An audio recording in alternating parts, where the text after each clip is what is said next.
Hayaan mo na siyang mamatay, ma. Sayang lang ang gamot. Dahan-dahan naman siyang nauubos, di ba? Ang mahalaga, nasa atin na ang pirma niya. Ang mga salitang yon ay hindi sampal. Higit pa yon sa sampal. Para itong mainit na bakal na idiniin sa aking dibdib habang nakatayo ako sa labas ng pinto. Basang-basa sa ulan at nanginginig sa lamig. Sa loob ng marangyang silid na yon ay ang mga taong pumatay sa aking ama. At ngayon, ako, si Yesalyn Verano, ay nandito, nakayuko, handang magpaalipin sa kanila. Hindi dahil kinalimutan ko na ang hustisya, kundi dahil sa ospital, ang anak ko ay naghihingalo at ang pera ng mga demonyong ito, ang tanging paraan para dugtungan ang kanyang hininga. Tila nanuyot ang lalamunan ko habang inaalala ang nangyari kaninang umaga. Ang matinis na tunog ng monitor sa ospital ay tila bibilangin na lamang ang natitirang sandali ng aking anak. Nakahiga si Maya sa kama, maputla ang kanyang maliit na mukha, at ang bawat paghinga niya ay tila isang pakikipagbuno sa hangin. Sinabi ng doktor na kailangan na niya ang operasyon sa puso sa lalong madaling panahon, ngunit ang halagang hinihingi nila ay parang langit na hindi ko kailanman maaabot. 500,000 piso. Saan kukuha ng ganitong halaga ang isang tulad ko na halos hindi mapagkasya ang kinikita sa paglalabada at pagbebenta ng kakanin? Lahat ng pinto ay kinatok ko. Lahat ng kamag-anak na dati ay nakikinabang sa amin noong buhay pa si Itay ay biglang naging abala o kaya ay walang maibibigay. Ang sakit ng pagtanggi ay parang tinik na paulit-ulit na tumutusok sa aking puso. Pakiramdam ko ay nag-iisa ako sa gitna ng malawak na karagatan at ang anak ko ay unti-unting lumulubog habang wala akong magawa kundi ang umiyak ng walang tunog. Sa gitna ng aking kawalan ng pag-asa, dumating si Maribel, ang dating kasamahan ni Itay, ang babaeng may malungkot na mga mata. Inabot niya sa akin ang isang kapirasong papel na naglalaman ng address at isang pangalan, Villarreal. Ang pangalang isinusumpa ko gabi-gabi. Ang pamilyang nagmamay-ari ng kumpanyang naging dahilan ng aksidente ni Itay sa Nueva Ecija. Nais kong lapirutin ang papel at ibato sa mukha ng mundo. Ngunit ang imahe ni Maya na nakakabit sa mga makina ang pumigil sa akin. Sinabi ni Maribel na kailangan nila ng privated nurse at caregiver na sanay mag-alaga ng pasyenteng masilan at ang sahod ay sapat para bayaran ang operasyon ni Maya sa loob lamang ng ilang buwan. Kinain ko ang aking prinsipyo, nilunok ko ang aking galit, at heto ako ngayon, nakatayo sa harap ng dambuhalang gate ng mansyon ng mga Villarreal habang bumubuhos ang malakas na ulan. Tila nakikiramay ang langit sa pagguho ng aking dignidad. Ang tubig ulan ay humahalo sa mga luha sa aking pisngi. Ang lamig ay tumatagos hanggang sa buto. Ngunit mas malamig ang pagtanggap sa akin ng gwardya na tiningnan ako mula ulo hanggang paa bago ako pinapasok sa service entrance na para bang isa akong basahan na dudumi sa kanilang marmol na sahig. Sa loob, rinig ko ang masayang tugtugin at ang kalansing ng mga kopita. May piging pala. Nagkakasiyahan sila habang ang ibang tao ay naghihirap. Dinala ako ng mayordoma sa pasilyo ng mga katulong. Ngunit kinailangan kong dumaan saglit sa gilid ng malaking bulwagan. Doon ko siya nakita. Si Nicanor Villarreal, ang lalaking nakangiti sa mga litrato sa dyaryo, ang lalaking puno ng pagpapanggap. Nakasuot siya ng mamahaling suit, hawak ang isang baso ng alak, at tumatawa habang kausap ang ilang negosyante. Saglit na dumapo ang tingin niya sa akin. Isang babaeng nakasuot ng lumang damit, basang-basa at nanginginig. Ngunit agad din siyang lumingon sa iba. Para sa kanya, wala akong mukha. Isa lang akong anino sa gilid ng kanyang marangyang buhay. Ang sakit ng pagbabaliwala ay mas masahol pa sa pangiinsulto. Habang naghihintay ako sa labas ng opisina para sa final interview, doon ko narinig ang boses na yon mula sa siwang ng pinto. Ang boses ni Nicanor, Kausap ang kanyang ina sa telepono. Walang bahid ng pagmamahal, walang awa. Pinag-uusapan nila si Aurelian, ang panganay na anak, ang taong dapat kong alagaan bilang isang bagay na hinihintay na lamang masira. Ang kalupitan ng kanilang mga salita ay nagpapatunay na tama ang hinala ko noon pa man. Mga halimaw sila na nakadamit ng seda at ginto. Napahigpit ang hawak ko sa strap ng aking bag. Ang galit na matagal ko nang ibinaon ay nagbadyang sumabog. Ngunit muli, naisip ko si Maya. Para sa anak ko, bulong ko sa sarili. Magiging bulag ako, magiging bingi ako, at magiging pipi ako. Gagawin ko ang trabaho, kukunin ko ang pera, at aalis ako. Dinala ako ng mayordoma sa silid ni Aurelian na nasa dulong bahagi ng mansyon, malayo sa ingay ng kasiyahan. Iba ang hangin dito. Kung sa labas ay amoy pabango at masasarap na pagkain, dito sa pasilyong ito ay amoy gamot at kalungkutan. Binuksan ng mayordoma ang pinto at agad akong iniwan. Tila ba natatakot siyang mahawa sa kung anumang sakit na nasa loob. Pumasok ako sa silid. Madilim. Ang tanging liwanag ay nagmumula sa kislap ng kidlat sa labas ng bintana. Ang hangin sa loob ay mabigat at tila hindi umiikot. Ngunit may isang amoy na agad na pumukaw sa aking alaala. Hindi ito amoy ng ospital. Ito ay amoy ng putik. Amoy ng lansa. Amoy ng asupre. Ito ang parehong amoy na naaamoy ko sa damit ni Itay tuwing uuwi siya galing sa trabaho sa ilog bago siya namatay. Bakit amoy ilog ang kwartong ito? Humakbang ako palapit sa kama. Ang bawat tapak ko sa sahig ay tila may bigat ng isang sentensya. Nakita ko ang bulto ng isang lalaki sa kama. Payat at tila walang buhay. Inayos ko ang kumot na nahulog sa sahig. Sa aking pagyuko, biglang may humablot sa aking pulsuhan. Ang kamay ay malamig, kasing lamig ng yelo, at ang higpit ng hawak ay nagdulot ng sakit sa aking buto. Napasinghap ako ngunit hindi ako nakasigaw. Sa dilim, nakita ko ang pares ng mga mata na nakadilat, tila nagniningning sa galit at takot. Ang boses na lumabas sa kanyang bibig ay mahina, garalgal, ngunit puno ng babala. Sino ka? Isa ka na naman ba sa mga pumatay na ipinadala nila? Ang tanong niya ay tumagos sa akin. Hindi dahil sa takot, kundi dahil sa isang kakaibang kirot. Ang lalaking ito, na akala ko ay isa ring halimaw, ay nanginginig sa takot tulad ng isang batang iniwan sa dilim. At sa sandaling iyon, napagtanto ko na hindi lang ako ang nag-iisang biktima sa bahay na ito. Ang mahigpit na pagkakahawak ni Aurelian sa aking pulsuhan ay tila isang kadenang nag-uugnay sa aming dalawa sa gitna ng kadiliman. Ramdam ko ang panginginig ng kanyang kamay. Hindi dahil sa lamig ng aircon, kundi dahil sa isang uri ng takot na matagal nang nananalaytay sa kanyang dugo. Bago pa man ako makasagot, marahas niya akong itinulak palayo.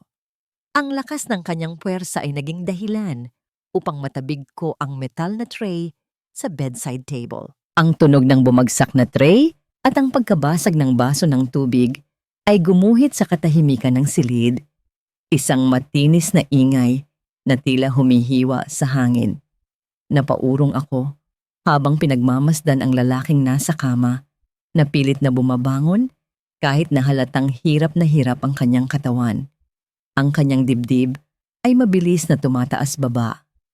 Habol lang paghinga at nanlalaki ang mga mata sa takot na tila ba may nakikita siyang multo sa aking likuran.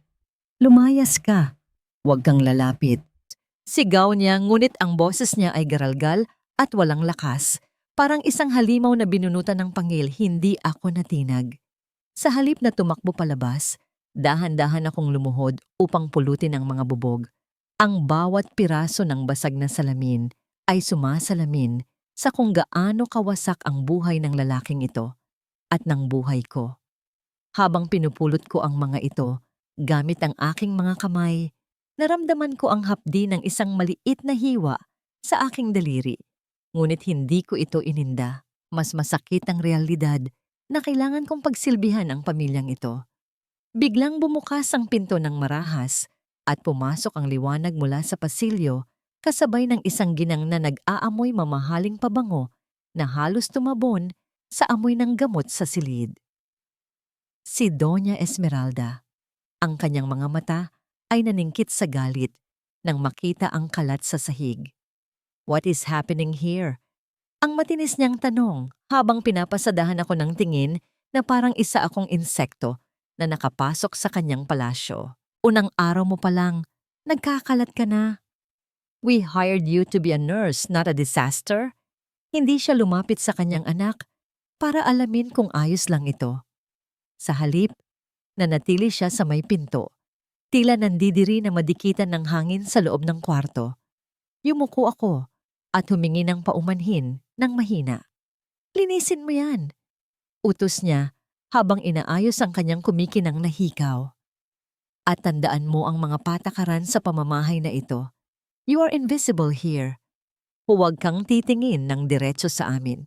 Huwag kang kakain ng pagkain namin. At higit sa lahat, huwag mong hahayaang mamatay ang batang yan hanggat hindi pa namin sinasabi. He is an investment, not a person. Do you understand? Ang mga salitang yon ay tumimo sa aking puso. Investment. Hindi tao, hindi anak, kundi isang puhunan. Tiningnan ko si Aurelian na ngayon ay nakasandal na sa headboard. Hinihingal at nakapikit, tila sanay na sa ganitong trato.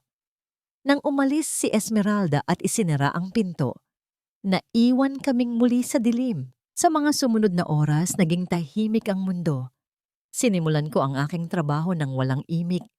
Inayos ko ang kanyang unan, pinalitan ng kanyang dextrose at pinunasan ng kanyang pawis.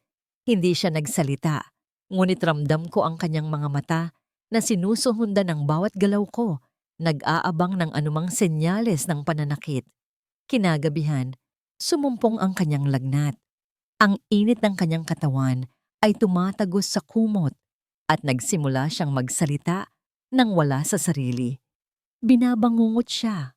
Nakita ko ang pamumutla ng kanyang mga labi at ang panginginig ng kanyang mga kamay. Sa sandaling iyon, nakalimutan ko na siya ay isang Villarreal.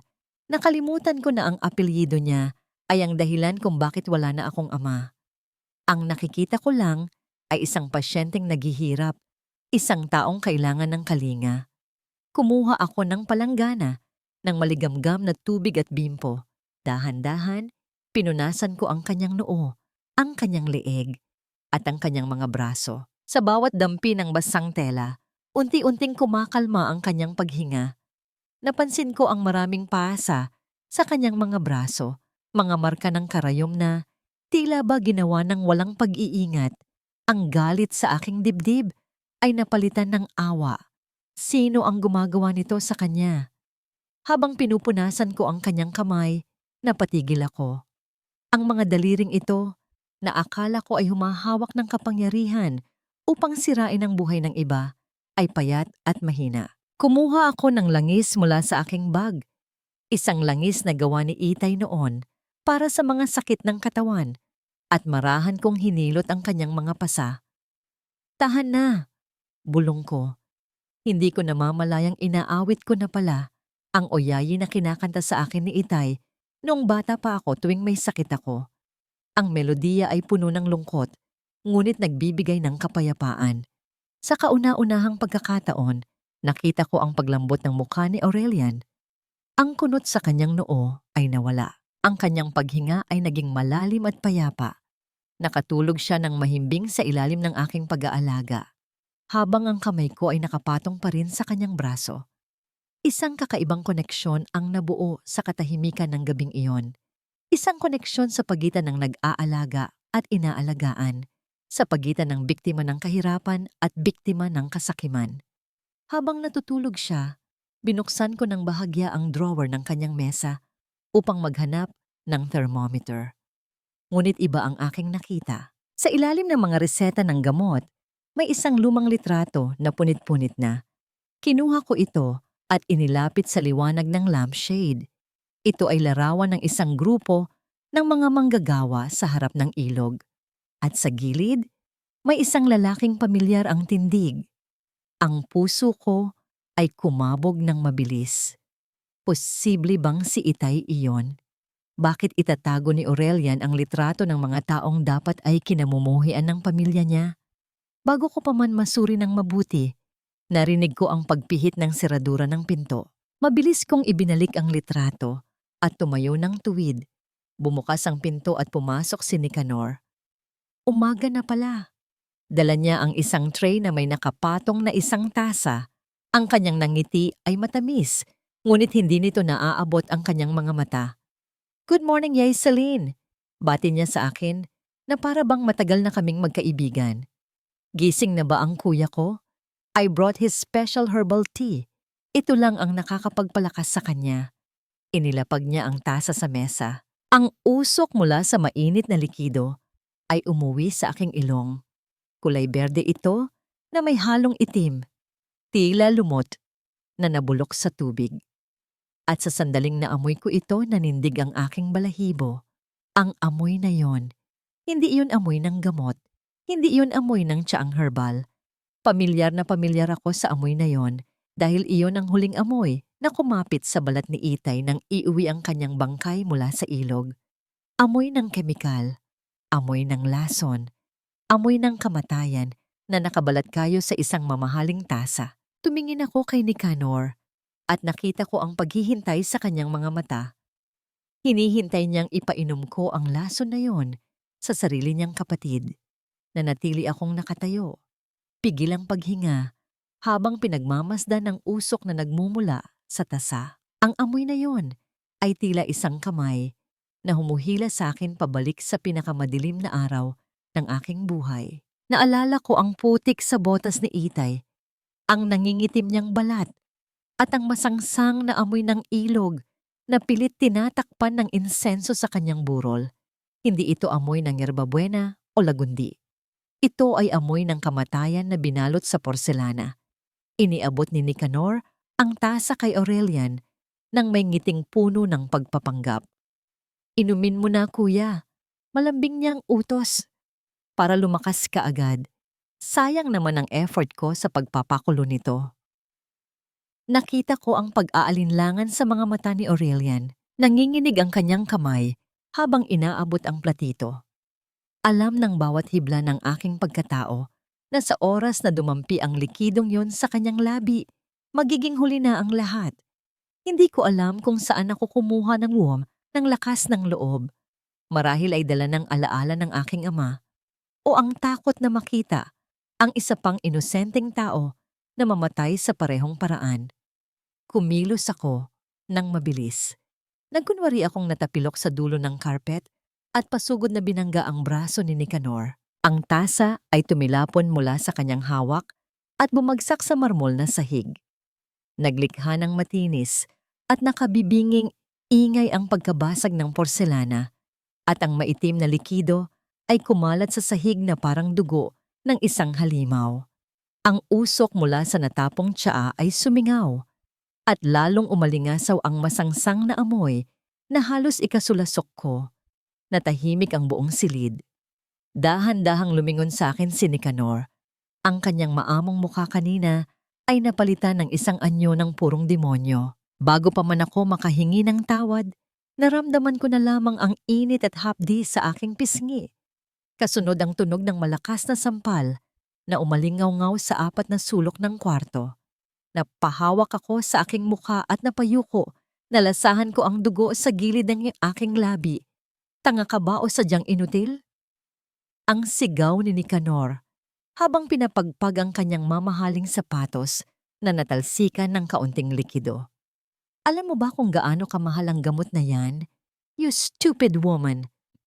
Ang pinto ay bumukas ng malakas at pumasok si Doña Esmeralda na tila laging nakaabang sa bawat pagkakamali ko. Nang makita niya ang basag na tasa at ang likido sa sahig, ang kanyang mga mata ay naningkit sa poot. "Clean it up!" Ang malamig niyang utos na mas masakit pa kaysa sa sigaw ni Nicanor. "Linisin mo yan gamit ang mga kamay mo At huwag kang gagamit ng basahan. Gamitin mo ang damit mo kung kinakailangan. Matuto kang magpahalaga sa mga bagay na hindi mo kayang bayaran. Nilumuhod ako sa sahig. Ang dignidad ko ay tila pira-pirasong bubog na nagkalat sa aking harapan. Habang pinupulot ko ang matatalim na porselana, naramdaman ko ang paghiwa nito sa aking mga daliri. Ngunit hindi ako dumaing. Ang pisikal na sakit ay wala kumpara sa apoy ng galit na naglalagablab sa aking dibdib. Pinunasan ko ang maitim na likido gamit ang laylayan ng aking uniforme habang si Nicanor at Esmeralda ay nakatayo sa itaas ko. Pinapanood ako na parang isang hayop sa sirko. Nang makontento na sila sa aking paghihirap, lumabas sila ng silid nang walang lingon-likod. Iniwan kaming dalawa ni Aurelian sa katahimikan. Bumigat ang hangin sa pagitan namin. Tumayo ako at nagtungo sa lababo upang hugasan ang aking mga sugat. Naramdaman ko ang titig ni Aurelian sa aking likuran. Isang titig na nagtatanong at nagdududa. Bakit mo ginawa iyon? Ang tanong niya sa mahinang boses. Hindi ka nadulas. Nakita ko ang mga mata mo. Sinadya mo yon. Pinatuyo ko ang aking mga kamay at lumapit sa kanya. Gusto kong isigaw sa kanya ang totoo, na ang kapatid niya ay sinusubukan siyang patayin, na ang bahay na ito ay isang libingan, ngunit alam kong may mga tainga ang dingding. Sa halip na sumagot, kinuha ko ang kanyang palad. Malamig ito at payat. Tinitigan ko siya sa mata. Ipinaparating ang lahat ng babala at takot na hindi ko mabigkas. Gamit ang aking daliri, marahan kong isinulat sa kanyang palad ang isang salita. Lason. Nanlaki ang mga mata ni Aurelian. Binawi niya ang kanyang kamay at tiningnan ito na parang napaso. Bagaman wala naman akong iniwang marka, kundi ang init ng aking daliri. Nagkatitigan kami ng matagal. Sa sandaling iyon, ang pagdududa sa kanyang mukha ay napalitan ng isang mas malalim na emosyon, takot, at pagkatapos ay pagkaunawa. Tumango siya ng bahagya, isang halos di mapapansing galaw na nagpatibay sa aming tahimik na kasunduan. Lumipas ang oras at kumalam ang sikmura ni Aurelian, ngunit takot na siyang galawin ang pagkain na dinadala ng ibang katulong. Nagpaalam ako sandali at nagtungo sa kusina. Sa sulok ng malawak na pantry, nakakita ako ng mga simpleng sangkap na hindi pinapansin ng mga kusinero. Bigas, luya, at ilang gulay. Nagluto ako ng lugaw. Simple, mainit at higit sa lahat, ligtas. Nang ihain ng lugaw sa harap ni Aurelian, nakita ko ang pagdududa sa kanyang mga mata. Ang usok ng mainit na kanin at luya ay pumuno sa hangin. Isang amoy na tila dayuhan sa silid na sanay sa amoy ng antiseptiko at mamahaling pabango. Ang kanyang mga kamay ay nanginginig pa rin. Hindi sigurado kung tatanggapin ba niya ang inaalok ko o kung isa na naman itong patibong. Upang mapanatag ang kanyang loob, kumuha ako ng isang kutsara at sumubo sa kanyang harapan. Nalasahan ko ang pamilyar na init ng luya at ang lambot ng kanin na dumaloy sa aking lalamunan. Tumingin ako sa kanya ng diretso. Ipinapakita na walang halong lason ang pagkaing inihanda ng aking mga kamay. Dahan-dahan, iniabot ko sa kanya ang mangkok. Tinanggap niya ito. Ang kanyang mga daliri ay dumampi sa akin at sa pagkakataong ito, hindi na kasing lamig ng yelo ang kanyang balat. May bahagyang init na sumibol doon. Sinimulan niyang sumubo. Sa unang paghigop, tila tumigil ang mundo para sa kanya. Ang kanyang mga mata, na laging matigas at puno ng hinala, ay biglang lumambot at namasa. Isang butil ng luha ang tumakas mula sa kanyang mata at dumaloy sa kanyang pisngi, nahulog sa mangkok na hawak niya. Matagal na akong hindi nakakakain ng ganito. Ang mahina niyang bulong, garalgal ang boses, laging mapait. Laging masakit sa tiyan ang ibinibigay nila. Pinanood ko siyang ubusin ang laman ng mangkok na parang isang batang uhaw sa kalinga. Sa bawat subo, nakikita ko ang pagbabalik ng kaunting kulay sa kanyang maputlang mukha. Ang simpleng lugaw na yon ay naging simbolo ng isang alyansa na nabuo sa pagitan namin, isang alyansa ng dalawang taong parehong bilanggo sa magkaibang paraan. Nang matapos siya, tumingin siya sa akin at sa kauna-unahang pagkakataon, nakita ko ang isang Aurelian na hindi ang CEO, hindi ang biktima, kundi isang tao lamang na nagpapasalamat. Nang makatulog na siyang muli, nagpa siya akong lumabas sandali upang itapon ang mga basura sa likod bahay at tawagan ang aking pinsan na nagbabantay kay Maya. Ang pasilyo ay madilim at tahimik. Tanging ang tunog ng aking mga yapak sa makintab na sahig ang naririnig. Ngunit pagdaan ko sa tapat ng opisina ni Nicanor, napatigil ako. Ang pinto ay bahagyang nakauwang at ang liwanag mula sa loob ay gumuguhit sa dilim ng pasilyo. Nakita ko ang anino ni Nicanor na naglalakad ng pabalik-balik sa loob. Ang kanyang anino ay humahaba at umiikli sa sahig habang siya ay gumagalaw. Ang usok ng kanyang tabako ay lumalabas sa siwang ng pinto, isang amoy na sumasakal sa hangin at humahalo sa lamig ng gabi. Dahan-dahan akong lumapit, pinipigil ang aking paghinga upang hindi makalikha ng anumang ingay. Ang bawat tibok ng puso ko ay parang tambol na humahampas sa aking dibdib. "Oh, Hades!" Ang rinig kong sabi ni Nicanor. Ang boses niya ay mababa, ngunit puno ng inis at diin. Masyadong pakialamera ang bagong nurse. Sinira niya ang timpla kanina. Tanga ba ka mo? Hindi. Sa tingin ko ay tuso siya. Nakita ko sa mga mata niya. Tumigil siya sa paglalakad at humarap sa bintana. Tila nakatingin sa kawalan. Nanlamig ang buong katawan ko. Alam niya. Alam niyang alam ko. "Gawan mo ng paraan." Utos niya sa kabilang linya. Ang tono ay naging mas malupit at walang awa. "Bigyan mo ng babala." Yung matatakot siya hanggang buto. Iparanas mo sa kanya na ang pakikialam sa negosyo ng Villarreal ay may kapalit na dugo. Make sure she understands that her silence is the only thing keeping her pathetic life intact. Napaatras ako. Muntik ko nang mabitawan ang trash bag na hawak ko. Ang mga salitang yon ay hindi lang banta sa akin. Banta iyon sa lahat ng mahal ko. Dali-dali akong tumalikod at naglakad palayo. Ang bawat hakbang ay mabigat at puno ng takot. Hindi ako makahinga. Kailangan kong makita si Maya. Kailangan kong masigurong ligtas ang anak ko. Nagpaalam ako sa mayordoma na may emergency lang sa bahay at babalik din agad bago mag-umaga. Hindi na siya nagtanong pa. Sanay na siguro sa mga empleyadong may problema. Sumakay ako ng jeep pauwi. Ang isip ko ay lumilipad at nagdarasal sa lahat ng santo.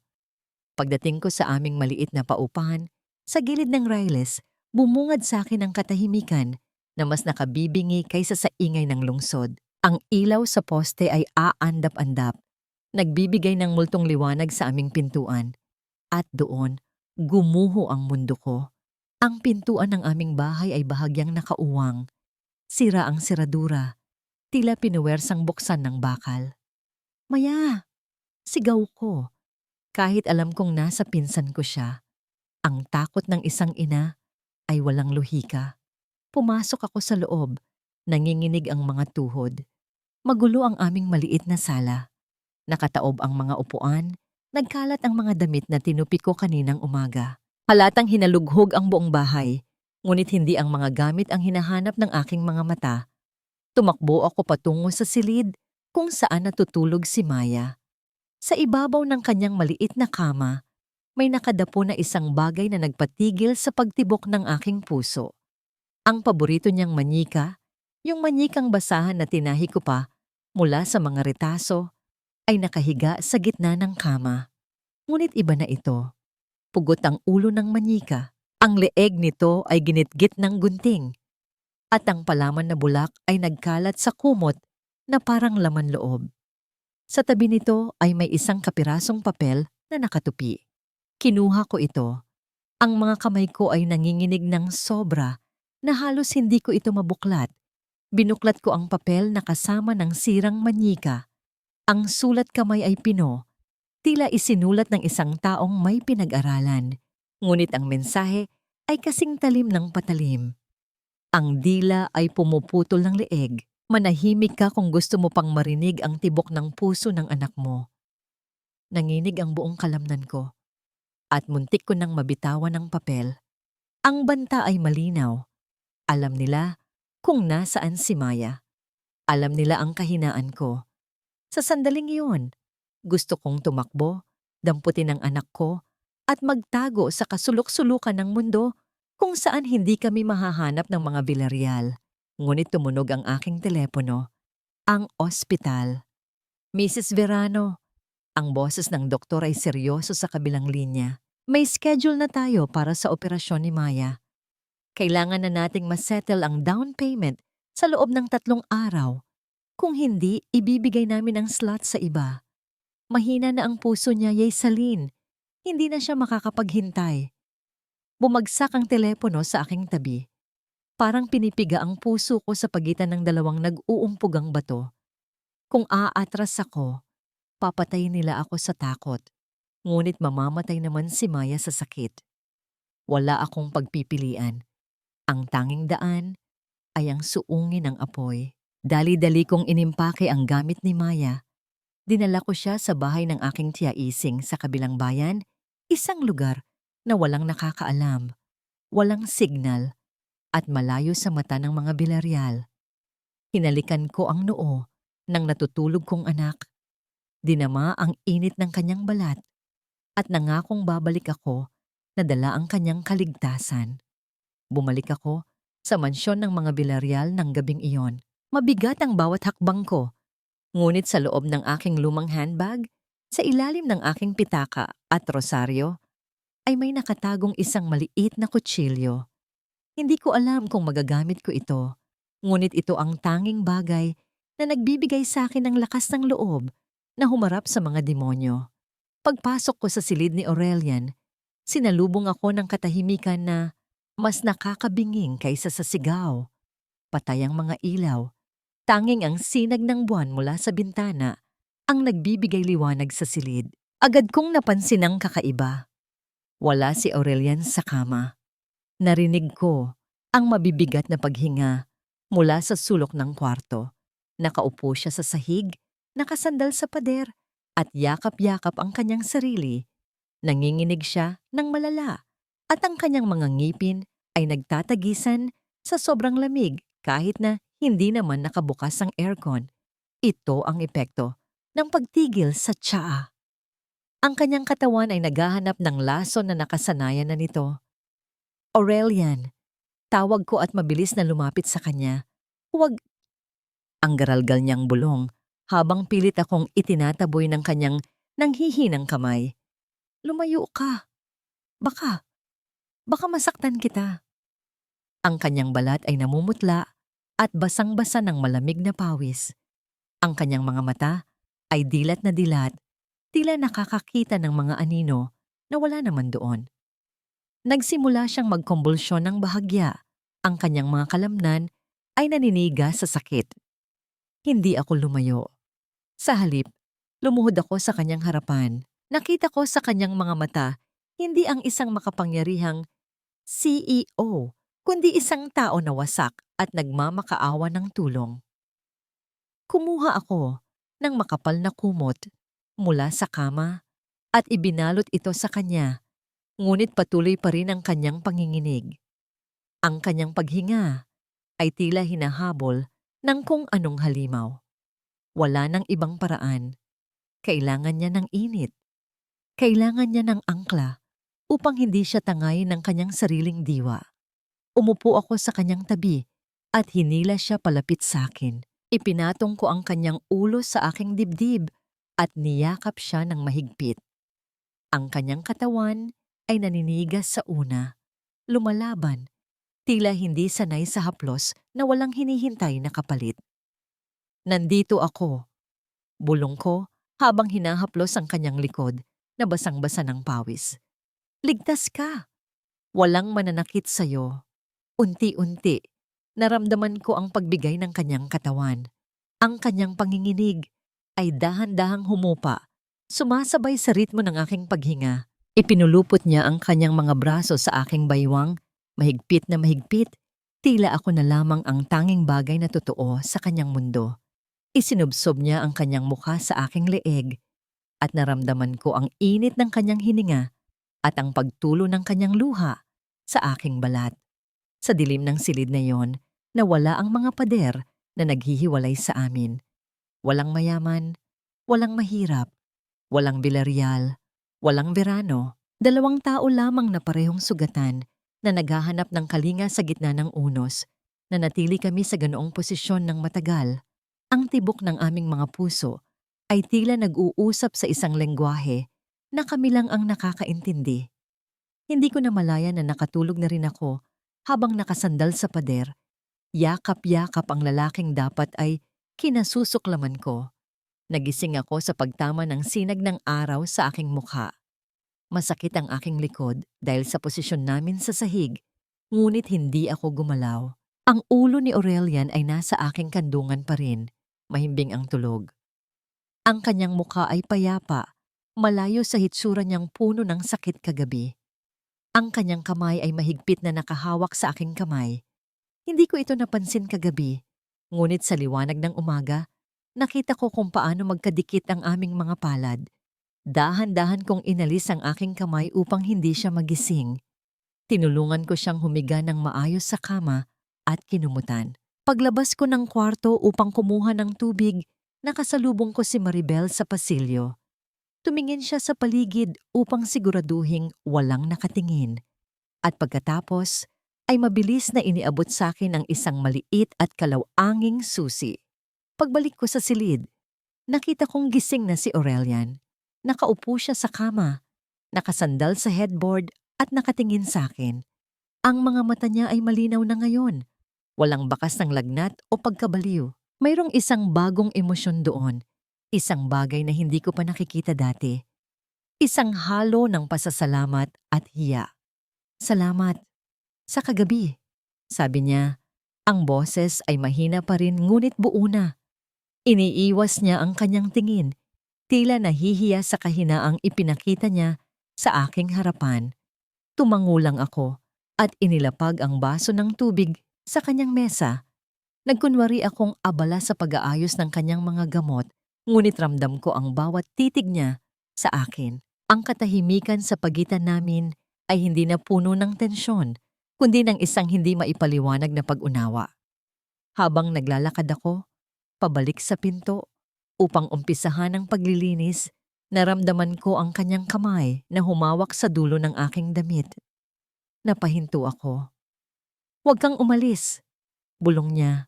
Ang boses ay puno ng pagsusumamo na nagpatagos sa aking puso. "Please, stay." Lumingon ako sa kanya, ang makapangyarihang EO na kinatatakutan ng lahat ay nakatingin sa akin na parang isang batang naliligaw na natagpuan ng kanyang ina.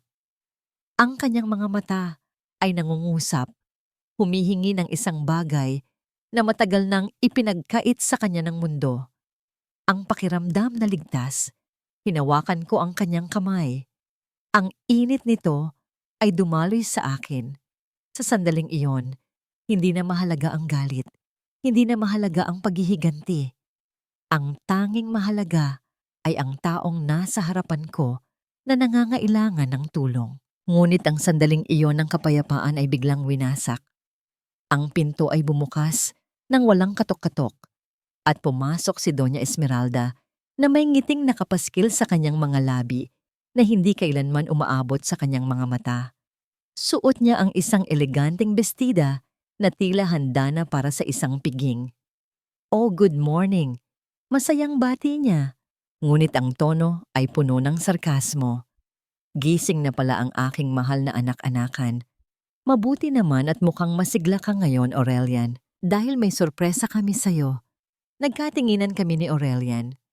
Alam naming pareho na ang salitang sorpresa mula kay Esmeralda ay nangangahulugan ng panganib. "I decided to throw you an early birthday party." Patuloy niya habang inaayos ang isang bulaklak sa florera. "Isang malaking selebrasyon.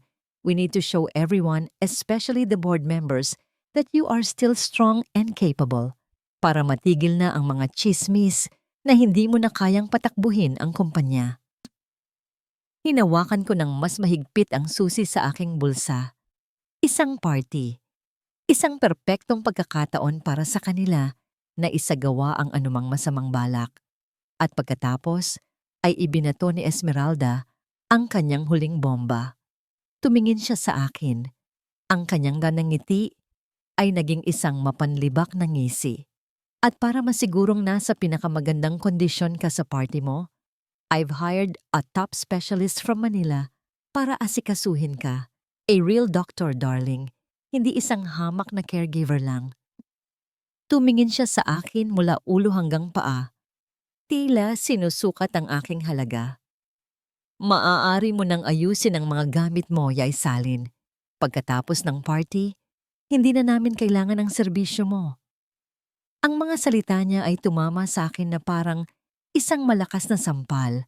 Nanlamig ang buong katawan ko. Aalisin nila ako. Mawawalan ako ng access kay Aurelian. Mawawalan ako ng pagkakataong hanapin ang ebidensya. At higit sa lahat, iiwan ko siyang mag-isa sa kamay ng mga taong gustong pumatay sa kanya. Ang susi sa aking bulsa ay tila naging isang piraso ng yelo. Mayroon akong susi, ngunit paubos na ang aking oras. Ang araw ng selebrasyon ay naging araw ng aking pagdurusa. Mula sa pagsikat ng araw, ginawa akong alipin ni na Doña Esmeralda at Nicanor. Pinagbuhat ako ng mabibigat na florera. Pinagkuskos ng sahig hanggang sa manginit ang aking mga tuhod. At pinagsilbi sa mga caterer na mas mataas pa ang tingin sa sarili kaysa sa akin. Ang pinakamasakit sa lahat ay nang iabot sa akin ni Esmeralda ang aking isusuot para sa gabing iyon. Isang luma at kupas na uniforme ng katulong na halatang pinagliitan ng kung sino. Maluwag ito sa aking payat na katawan, isang paalala ng aking abang kalagayan sa gitna ng kanilang karangyaan. Pagsapit ng gabi, ang mansyon ay nagliwanag na parang isang hiyas sa gitna ng dilim. Ang mga bisita na nakasuot ng mga nagniningning na bestida at matikas na suit ay nagkalat sa bulwagan. Hawak ang mga kopita ng mamahaling alak. Ang hangin ay puno ng amoy ng pera at kapangyarihan. Habang ako ay nakatayo sa isang sulok, hawak ang isang tray ng pampagana. Pinapanood ko ang dula-dulaan sa aking harapan. Si Nicanor ay ang perpektong Ginoo. Binabati ang bawat bisita na may peking ngiti. Si Esmeralda naman ay ang reyna ng gabi. Ang kanyang tawa ay umaalingaw-ngaw sa buong lugar. Ngunit ang kanyang mga mata ay matalim na sinusuri ang bawat galaw ko. At pagkatapos, inilabas nila si Aurelian. Nakaupo siya sa isang wheelchair. Itinutulak ni Nicanor. Ang kanyang muka ay pinahiran ng kaunting pampaganda upang itago ang kanyang pamumutla. Ngunit hindi nito maitatago ang kawalan ng buhay sa kanyang mga mata. Ipinilit siyang ngumiti at kumaway sa mga bisita. Para siyang isang manika, isang tropeo na ipinaparada upang patunayang nasa kanila pa rin ang kontrol. Ang puso ko ay dinudurog sa awa at galit. Gusto kong sumigaw, sabihin sa lahat na ang pamilyang ito ay isang pugad ng mga ahas. Ngunit ang takot para kay Maya ay isang busal sa aking bibig. Nang nasa kalagitnaan na ang salo-salo, sinimulan na ni Esmeralda ang kanyang palabas. Bigla siyang napahawak sa kanyang leeg. Ang kanyang muka ay nagpakita ng pagkagulat at pag-aalala. Ang sing-sing ko, malakas niyang sabi, sapat upang makuha ang atensyon ng lahat. Nawawala ang diamanteng sing-sing ko. Regalo pa yun sa akin ng yumaong asawa ko. Agad na nagkaroon ng komosyon. Ang mga bulungan ay kumalat na parang apoy sa tuyong damuhan. Tumingin si Esmeralda sa paligid. Ang kanyang mga mata ay puno ng pag-arte. At pagkatapos ay tumigil ito sa akin. Dahan-dahan siyang lumapit. Ang bawat hakbang niya ay tila isang paghatol. Ikaw, turo niya sa akin. Ikaw lang ang pumasok sa kwarto ko kanina para maglinis. Lahat ng mga mata ay napunta sa akin. Naramdaman ko ang pag-init ng aking muka at ang panlalamig ng aking mga kamay. Parang sinipsip ang lahat ng hangin sa aking baga. Hindi po ako ang tanging nasabi ko, ngunit ang boses ko ay halos hindi marinig. Huwag ka nang magkaila, magnanakaw, sigaw ni Nicanor na mabilis na sumuporta sa kanyang ina. Alam namin ang uri ninyong mga hampas lupa kapag nakakita ng kumikinang hindi mapigilan ang sarili. Lumapit sa akin si Esmeralda. Halughugin ang mga bulsa niyan. Utos niya sa isang security guard. Bago pa man makalapit ang guard, siya na mismo ang dumukot sa bulsa ng aking uniforme. At mula roon, inilabas niya ang isang kumikinang na singsing na may malaking diamante. Isang kolektibong paghinga ang narinig mula sa mga bisita na sinundan ng mga bulungan na puno ng pandidiri at panghuhusga. Walang hiya, sabi ng isang ginang, kawawang Aurelian, napapaligiran ng mga ahas at magnanakaw. Sabi naman ng isa. Hindi ako makagalaw. Alam kong itinanim yun doon. Isang patibong na perpektong isinagawa. Ang mga luha ay nagsimulang mamuo sa aking mga mata. Hindi dahil sa akusasyon, kundi dahil sa matinding kahihiyan. Pinapanood ako ng lahat. Hinuhusgahan. Kinukutya. Ito ang hirap sa pagtulong sa mga pulubi. Sabi ni Esmeralda, ang kanyang boses ay umaalingaw-ngaw sa katahimikan. Binigyan mo na ng pagkakataon, ninakawan ka pa. Itinaas niya ang kanyang kamay. Handa na akong sampalin muli sa harap ng daan-daang tao. Napapikit na lamang ako. Hinihintay ang hapdi at ang huling dagok sa aking dignidad. Ngunit hindi dumapo ang kanyang palad sa aking pisngi. Narinig ko ang mahinang kaluskos ng wheelchair at pagkatapos ay isang boses. Mahina, hirap, ngunit puno ng awtoridad na hindi matatawaran. Huwag. Idinilat ko ang aking mga mata. Nakita ko si Aurelian. Nakatayo, nanginginig ang kanyang mga binti. Nakakapit siya ng mahigpit sa braso ng wheelchair para sa suporta. Bawat hibla ng kanyang katawan ay nagsusumikap na manatiling tuwid. Ang pawis ay namumuo sa kanyang noo, ngunit ang kanyang mga mata ay nag-aalab sa isang apoy na ngayon ko lang nakita. Ang isang kamay niya ay nakahawak sa pulsuhan ni Esmeralda. Pinipigilan ang palad nito na dumapo sa akin. Sabi ko, ulit niya, mas malakas na ngayon. Huwag ninyong sasaktan ang babaeng iyan. Natigilan ang lahat. Maging si Esmeralda at Nicanor ay hindi makapaniwala sa kanilang nakikita. Ang lalaking akala nila ay isa ng gulay ay nakatayo. Ipinagtatanggol ang isang hamak na katulong. Tumingin siya sa akin at sa kanyang mga mata, nakita ko ang isang pangako ng proteksyon. Ang puso ko ay tumibok ng malakas, hindi sa takot, kundi sa isang damdamin na matagal ko nang kinalimutan. Ngunit ang katapangang iyon ay may kapalit. Pagkatapos niyang bitawan ang pulsuhan ni Esmeralda, biglang nanghina ang kanyang mga tuhod. Napahawak siya sa kanyang dibdib at ang kanyang mukha ay biglang namutla ng husto. Bago pa man may makalapit sa kanya, bumagsak siya sa sahig. At mula sa kanyang ilong, isang manipis na hibla ng matingkad na pulang dugo ang nagsimulang dumaloy. Ang pagbagsak ni Aurelian ay nagdulot ng malaking kaguluhan. Ang masayang tugtugin ay biglang naputol. Ang mga bulungan ng pagkamangha ay napalitan ng mga tili ng takot. Sa gitna ng lahat, ako ang unang kumilos. Tumakbo ako palapit kay Aurelian. Hindi alintana ang mga matang mapanghusga. Inangat ko ang kanyang ulo at isinandal sa aking kandungan. Ang dugo mula sa kanyang ilong ay dumaloy sa aking palad, mainit at malagkit. Tumawag kayo ng ambulansya! Sigaw ko sa mga taong nakatunganga lamang. Si Nicanor at Esmeralda ang huling lumapit. Ang kanilang pagkukunwari ay perpekto. Kuya, anong nangyari? Sabi ni Nicanor, habang si Esmeralda naman ay nagpapaypay na parang hihimatayin. Ngunit nakita ko ang panandaliang kislap sa kanilang mga mata. Isang kislap ng tagumpay.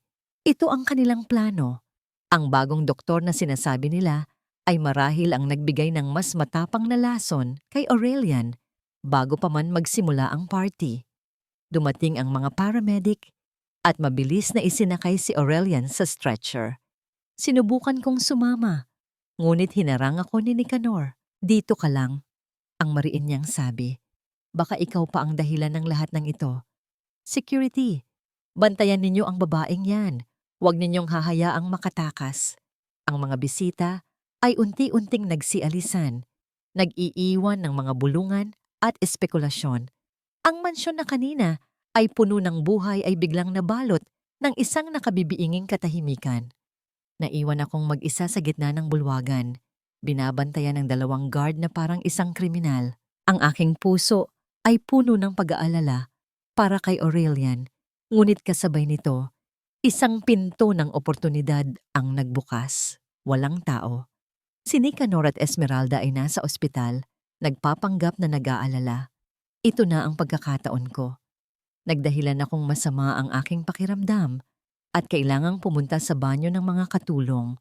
Sa kabutihang palad, ang mga guard ay naging kampante at hinayaan akong umalis. Ngunit hindi ako sa banyo pumunta. Tahimik akong naglakad sa madilim na pasilyo patungo sa pinto na papunta sa basement. Ang hangin dito ay malamig at amoy luma. Kinapa ko sa aking bulsa ang kalawanging susi na bigay ni Maribel. Ang tibok ng aking puso ay mabilis at malakas, tila gustong kumawala sa aking dibdib. Nanginginig ang aking kamay habang ipinapasok ang susi sa seradura. Isang mahinang tunog ang naririnig ko nang umikot ito at pagkatapos ay bumukas ang pinto. Naglalabas ng amoy ng alikabok at nabubulok na papel. Walang ilaw sa hagdanan pababa. Tanging ang liwanag mula sa aking cellphone ang nagsilbing gabay. Ang bawat hakbang ko ay maingat. Ang bawat anino ay tila isang halimaw na nag-aabang. Ang basement ay mas malaki kaysa sa inaasahan ko.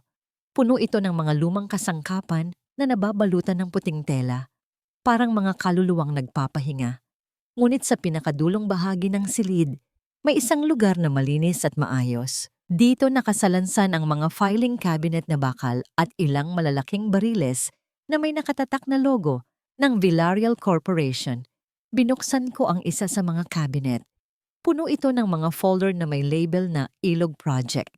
Nanginginig kong binuklat ang isa sa mga ito. Ang aking mga mata ay mabilis na nagbasa sa mga teknikal na ulat at mga numero. Ngunit ang isang dokumento sa pinakailalim ang nagpatigil sa aking paghinga, sang accident report. Nakadikit doon ang litrato ni Itay. Isang litratong kuha pagkatapos ng aksidente. Puno siya ng putik at sugat. Ngunit hindi iyon ang nagpaguho sa aking mundo. Ito ay ang report na nakasulat. Cause of death: accidental drowning due to employee negligence. At sa ibaba, may 2 pirma. Ang pirma ni Nicanor Villarreal at ang pekeng pirma ng aking ama. Ang mga kasinungalingan ay tumalon mula sa papel at sumampal sa akin. Hindi siya nalunod. Hindi siya pabaya. Pinatay nila siya.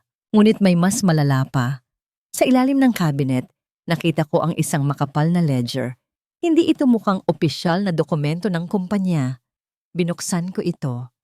Ito ay isang talaan ng mga under the table na transaksyon ni Nicanor. Mga suhol sa mga opisyal ng gobyerno, mga bayad sa mga sindikato para patahimikin ang mga nagrereklamong residente. At ang pinakamalaking halaga ay nakapangalan sa isang Hades para sa lingguhang delivery ng special supplements, ang lason. Narito na ang lahat, ang ebidensya na magpapabagsak sa kanila. Kailangan kong makaalis dito. Mabilis kong kinuha ang aking cellphone at sinimulang kunan ng litrato, ang bawat pahina ng ledger at ang pekeng report. Ang bawat pagpindot ko sa screen ay tila isang maliit na hakbang patungo sa hustisya. Nang matapos ako, isinara ko ng maingat ang ledger at ibinalik ito sa dati nitong pwesto. Ngunit sa ilalim nito, may naramdaman akong isa pang bagay, isang maliit na itim na notebook. Binuksan ko ito. Ito ay isang talaarawan. Ang sulat kamay ay pamilyar. Ito ang sulat kamay ni Itay. Ang mga pahina ay puno ng kanyang mga alalahanin at takot. Isinulat niya kung paano siya pinilit ni Nicanor na magtapon ng kemikal sa ilog tuwing gabi. Isinulat niya kung paano niya sinubukang tumanggi, ngunit tinakot siya na idadamay ang kanyang pamilya. At sa huling pahina, may isang pangungusap na isinulat ng may diin at galit. Hindi na ako papatapos sa kanilang kasamaan. Isusumbong ko sila kahit ano pa ang mangyari. Para sa pamilya ko, lalaban ako. Naramdaman ko ang paglamig ng aking mga daliri. Hindi lang ito ebidensya. Ito ang boses ni Itay, galing mismo sa libingan, naghahanap ng katarungan. Niyakap ko ng mahigpit ang munting notebook. Ang init nito ay tila nagbibigay sa akin ng lakas. Nagsimula akong umakyat sa hagdanan. Ang bawat hakbang ay puno ng pag-asa. Ngunit nang nasa kalagitnaan na ako ng hagdan, bigla kong narinig ang isang tunog sa itaas. Hindi ito yabag ng tao. Ito ay tila tunog ng malaking bagay na humihila sa sahig. Napatigil ako. Pinilit kong pigilin ang aking hininga. Ang liwanag mula sa itaas ay biglang nawala. Isang matalim na tunog ng bakal na sumara ang pumuno sa buong basement. Ang pinto ay nakasara na. Napakadilim. Nanginginig kong sinubukan buksan ang aking cellphone upang gamitin ang flashlight, ngunit patay ito. Naubusan ng baterya. Naramdaman ko ang paglamig ng buong paligid, kasabay ng pamilyar na amoy ng putik at kemikal. Narinig ko ang mahihinang paggalaw ng mga daga sa dilim. Ang hanging bumalot sa akin ay manapakadilim. Ang lamig ng basement ay humahaplos sa aking balat, at ang amoy ng lumang papel at alikabok ay sumasakal sa aking ilong. Pilit kong kinakapa ang dingding, nagbabaka sakaling makakita ng daan palabas, ngunit ang lahat ay pader lamang, malamig, matigas, at walang awa. Ang mga anino ng mga lumang kasangkapan ay tila mga naglalakihang halimaw na nakatayo sa paligid ko. Pinagmamasdan ng aking pagkabigo. Hawak ko ng mahigpit ang munting notebook ni Itay at ang aking telepono na patay na. Naramdaman ko ang paglamig ng aking mga paa. Tumayo ako sa gitna ng silid, nag-iisip. Walang paraan. Nakulong ako. Walang nakakaalam na narito ako. Biglang may liwanag na pumasok mula sa itaas. Hindi ito liwanag ng araw, kundi isang flashlight. Ang sinag nito ay gumuhit sa dilim. Dahan-dahang bumababa, patungo sa akin. Ang aking puso ay kumabog ng mas mabilis, halo ang takot at pag-asa. May tao, may pag-asa, ngunit ang pag-asa ay mabilis na naglaho. Sa tuktok ng hagdan, nakita ko ang anino ng isang lalaki. Matangkad, malaki. At pagkatapos, humakbang siya pababa. Si Nicanor. Ang kanyang mukha ay hindi nagpakita ng pagkagulat. Sa halip, may nakapaskil na isang ngiti. Isang ngiting puno ng pagtatagumpay at kalupitan. Para siyang isang pusa na nakahuli ng maliit na daga. So nandito ka pala, Isaline. Ang mahinahon niyang sabi, ngunit ang bawat salita ay may dalang lamig na mas masahol pa sa hanging bumabalot sa basement. I knew it. You're just like your father. Napakapakialamera. Hindi ako nakasagot. Ang aking mga kamay ay nanginginig. Alam niya. Hindi niya ako hinanap. Hinintay niya ako. Ito ay isang patibong. Dahan-dahan siyang lumapit. Ang flashlight ay nakatutok sa aking mukha. Sinisilaw ako. Iniabot niya ang kanyang kamay at marahas na hinablot ang notebook ni Itay mula sa aking mga daliri. Napakabagal mo, sabi niya. Ang kanyang tinig ay puno ng panunuya. Nakuha mo pa talaga ang lumang notebook ng iyong ama. Akala mo ba'y magagawa mo akong ibagsak gamit ang mga kalumaan na ito? Pinanood ko siyang kunin ang lighter mula sa kanyang bulsa. Ang apoy ay sumiklab, isang maliit na liwanag sa madilim na silid. Hawak niya ang notebook ni Itay sa itaas ng apoy. No, sigaw ko, pilit na inagaw ang notebook, ngunit mabilis siyang umiwas. Say goodbye to your father's legacy, sabi niya. Ang kanyang ngiti ay lumaki habang ang apoy ay dahan-dahang sinisimulang lamunin ang mga pahina. Ang bawat pagkalat ng apoy ay tila humihigop ng buhay mula sa aking katawan. Ang mga salita ni Itay, ang kanyang huling pag-asa, ay nagiging abo sa aking harapan. Hindi ko napigilan ang aking mga luha na dumaloy. Nang matapos ang apoy, binitawan niya ang natitirang abo sa sahig. Pinanood ko itong kumalat sa malamig na semento. Tila ang huling bakas ng aking ama ay tuluyan ng naglaho. Alam mo, Yisalin, patuloy ni Nicanor, ang kanyang boses ay tila isang ahas na gumagapang sa aking balat. Hindi lang ikaw ang dapat matakot.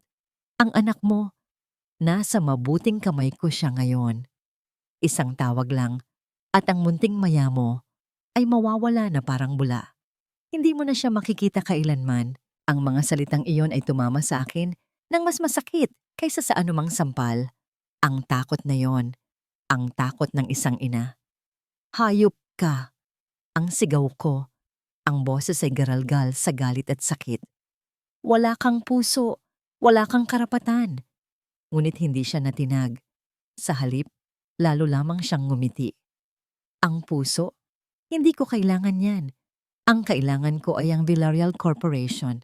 At para makuha ko yon, kahit sino ay handa kong tapakan. Ngayon ano? Susubukan mo pa rin bang kalabanin ako? Naramdaman ko ang paglamig ng aking mga kamay at paa. Alam kong nasa kanya ang lahat ng trumpo. Hindi ko na alam kung saan pa ako kukuha ng lakas. Ang lahat ng pag-asa ay tila nawala.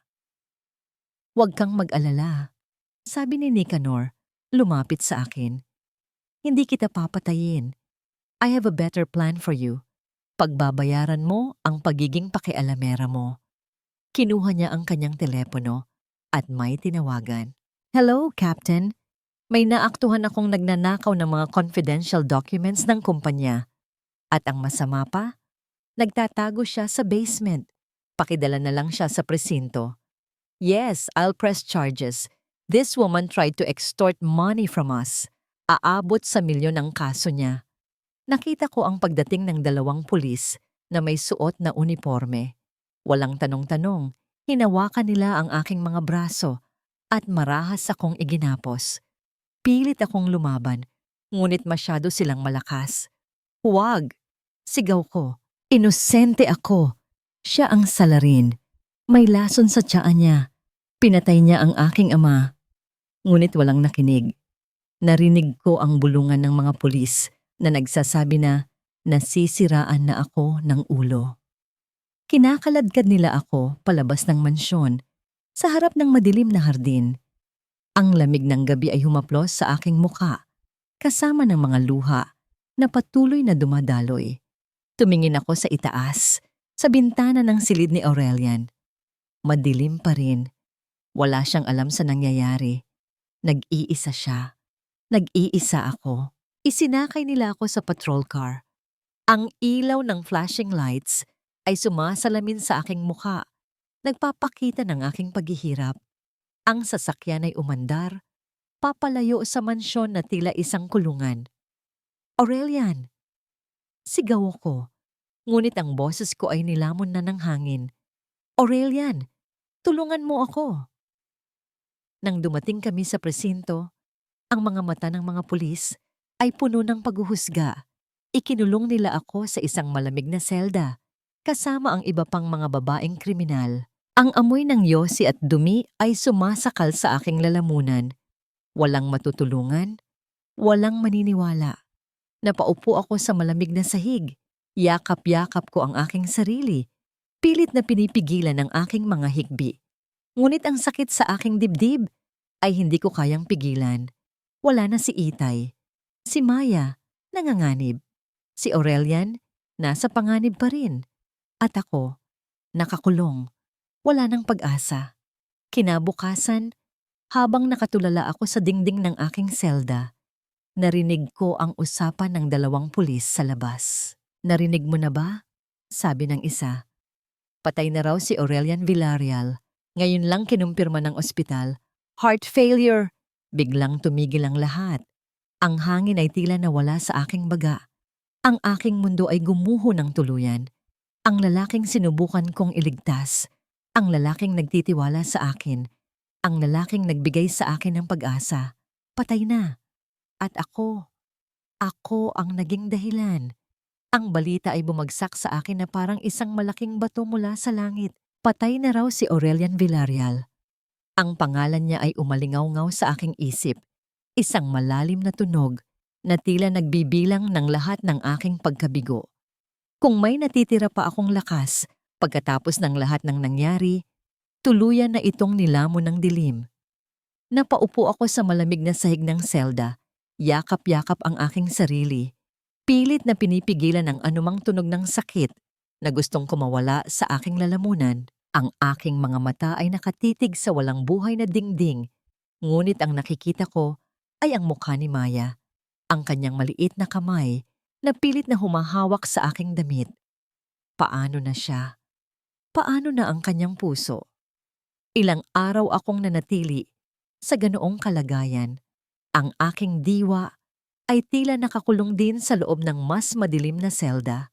Ang pagkain ay walang lasa. Ang tubig ay walang anumang hatid na ginhawa. Napagdesisyonan kong umamin sa kasalanan na ibinibintang sa akin. Kung ito ang magiging susi upang makalabas ako ng mas maaga, kahit pa ang kapalit ay ang aking kalayaan at pangalan, gagawin ko. Kailangan akong makalabas para kay Maya. Kailangan kong makalabas bago mahuli ang lahat. Isang hapon, habang nakatulala ako sa mga rehas, may dumating na bisita. Si Maribel. Ang kanyang mga mata ay puno ng lungkot. Ngunit may bahid din ng kakaibang liwanag. Isang bagay na hindi ko maintindihan nang makaupo siya sa harap ko, dahan-dahan niyang hinawakan ang aking kamay. Isalin, kailangan mong maging malakas. Ang mahina niyang sabi, ang kanyang boses ay halos hindi marinig. Alam kong masakit, pero hindi pa tapos ang laban. Umiling ako, puno ng kapaitan. Anong laban pa, Maribel? Wala na si Aurelian. Patay na siya. Nag-iisa na ako. At si Maya, wala na akong maibibigay. Ngunit ngumiti si Maribel. Isang ngiting hindi ko maintindihan. Hindi patay si Aurelian, Yesalin. Buhay siya. Ang kanyang mga salita ay tumagos sa aking diwa na parang kuryente. Tinitigan ko siya, naghahanap ng anumang senyales ng panloloko, ngunit ang kanyang mga mata ay seryoso. Nasa isang ligtas na lugar siya ngayon. Paliwanag ni Maribel, ang kanyang boses ay bumaba. Nasa isang secret safe house ng kumpanya. Kasama niya ang tunay niyang doktor at mga trusted guard. Ang balitang patay siya ay ginawa lang ni Nicanor upang maangkin ang lahat. Isang patibong yon, ay salin. Isang patibong para kay Nicanor. Para akong binuhusan ng malamig na tubig. Ang lahat ng pagdurusa ko, ang lahat ng pagiyak ko, ay tila isang malaking kalokohan. Pero kasabay ng galit ay ang muling pag-usbong ng pag-asa. Buhay siya. Buhay si Aurelian. Nang makita kang ipinagtanggol ni Aurelian sa party, doon na niya naintindihan na totoo ang iyong babala. Patuloy ni Maribel. Matagal na siyang nagdududa, Yesalin. At ikaw ang nagbukas ng kanyang mga mata. Ngayon, kailangan ka niya. Kailangan niya ang iyong testimonya. Ang iyong kwento. Ikaw ang kanyang pag-asa. Yesalin, ikaw ang susi upang mailabas ang katotohanan. Hindi ko alam kung paano ko yun gagawin. Nakakulong ako. Walang naniniwala sa akin. Huwag kang mag-alala sa kaso mo, sabi ni Maribel. Tila nabasa ang aking iniisip. Mayroong isang abogadong inutusan si Aurelian para alalayan ka. Sa ngayon, ang kailangan mo ay ang lumabas dito at makita si Maya. Kailangan mong maging malakas, hindi lang para sa kanya, kundi para sa hustisya na matagal nang ipinagkait sa inyo. Niyakap ko si Maribel. Ang aking mga luha ay muling dumaloy. Ngunit sa pagkakataong ito, hindi ito luha ng kalungkutan, kundi luha ng pag-asa. May pag-asa pa. May laban pa. Kinabukasan, isang abogadong matangkad at may seryosong mukha ang dumating sa presinto. Sa kanyang tulong, nakalaya ako ng may piyansa. Hindi pa tapos ang kaso ko, ngunit sa ngayon, malaya ako. Ang unang ginawa ko ay ang bisitahin si Maya. Nang makita ko ang kanyang maliit na mukha, ang kanyang mga mata na nagningning nang makita ako, naramdaman ko ang pagbalik ng lahat ng aking lakas. Niyakap ko siya ng mahigpit. Dinama ang bawat tibok ng kanyang puso. "Nay," ang mahina niyang sabi, "gising na po ang puso ko." Napakunot ang aking noo. "Anong gising?" "Pinuntahan po ako ni Ate Maribel," paliwanag ni Maya. Nagdala siya ng flowers at sinabi niya na magiging okay daw po ako. Nagpabango po ako para pagbalik niyo. Nakita ko ang isang maliit na palumpo ng sampagita sa tabi ng kanyang unan. Napangiti ako. Si Maribel, laging may gawa. Pagkatapos kong makasama si Maya, umuwi ako sa aming bahay. Masikip pa rin, magulo pa rin. Ngunit may kakaibang kapayapaan na sumasakop sa lugar. Tumayo ako sa harap ng salamin. Ang aking mukha ay payat. Ang aking mga mata ay may bakas pa rin ng pagod. Ngunit may bago ng kislap sa mga ito. Isang kislap ng determinasyon. Kinuha ko ang gunting. Dahan-dahan kong ginupit ang aking mahabang buhok. Ang bawat hibla na bumabagsak sa sahig ay tila nagtatanggal ng bahagi ng lumang yisalin. Ang yisalin na natakot. Ang shisalin na mahina. Ang yisalin na laging nagpaparaya. Nang matapos ako, tumingin ako sa aking refleksyon. Ang short hair ko ay nagbigay sa akin ng bagong look. Mas matapang, mas handa sa laban. Hindi na ako ang babaeng tiningnan nila bilang basahan. Hindi na ako ang babaeng aapihin nila. Maya-maya, may dumating na delivery sa aming bahay. Isang malaking kahon. Binuksan ko ito. Sa loob ay isang napakagandang bestida na kulay ginto, gawa sa mamahaling tela. Kasama nito ang isang card at isang USB. Ang card ay may sulat kamay ni Aurelian. "Magpagaling ka, Isalin. Hinihintay kita. Ang hustisya ay matutupad sa tulong mo. Ang tunay na ebidensya ay nasa USB na ito. Ito ang kopya ng lahat ng dokumento na akala nila'y nasunog. Hindi nila alam na may backup ako. Gamitin mo ito." Niyakap ko ang bestida. Ang lambot ng tela ay tila isang yakap mula kay Aurelian. Naramdaman ko ang init ng USB sa aking palad. Ang ebidensya. Ang alas. Kinabukasan, sa araw ng pagbabasa ng testamento ni Aurelian, tumayo ako sa harap ng salamin. Ang aking bagong gupit ay nagbigay sa akin ng kumpiyansa. Isinuot ko ang bestidang kulay ginto. Hindi ito pamburol. Ito ay panggiyera. Hindi ako nagpunta sa likod ng Villarreal Mansion. Hindi ako dumaan sa service entrance. Kinuha ko ang aking bag. Hawak ang USB na tila isang sandata. At naglakad ako patungo sa malaking main gate ng Villarreal Corporation. Naglalakad ako. At sa bawat hakbang, naramdaman ko ang aking muling pagbangon. Ang main gate ng Villarreal Corporation ay nagbukas. Tila nag-aanyaya sa akin sa isang pagtatanghal. Sa loob ng malawak na lobby, nagkalat ang mga negosyante at matataas na opisyal, naghihintay sa simula ng pagbabasa ng testamento ni Aurelian. Ang hangin ay puno ng mga bulungan at ng pag-asa ng mga sakim na makakakuha ng kapiraso sa yaman ng namayapa. Ngunit sa aking pagpasok, lahat ng mata ay napako sa akin. Hindi na ako ang hamak na katulong na nakatungo. Nakasuot ako ng bestidang kulay ginto na kumikinang sa ilaw. At ang aking bagong gupit ay nagpatingkad sa aking mga mata na ngayon ay puno ng apoy. Hindi nagtagal, nakita ko si Nicanor at Doña Esmeralda. Nakaupo sila sa gitna ng silid, sa pinakapunong upuan, na tila mga hari at reyna ng isang bagong kaharian. Ang kanilang mga mukha ay puno ng pagtatagumpay at pagmamalaki. Nagulat sila nang makita ako. Ang ngiti sa kanilang mga labi ay dahan-dahang nawala, napalitan ng pagtataka at galit.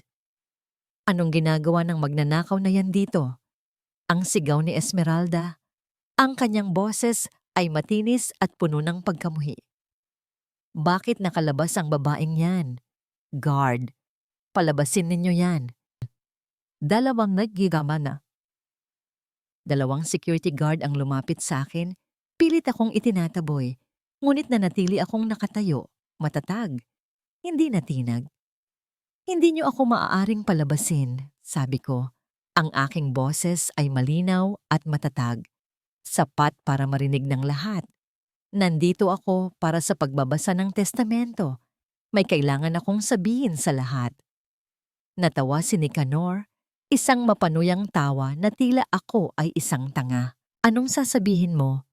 Ang katotohanan na isa kang magnanakaw? O ang katotohanan na nabaliw ka na dahil sa sobrang kahirapan? Hindi ako sumagot.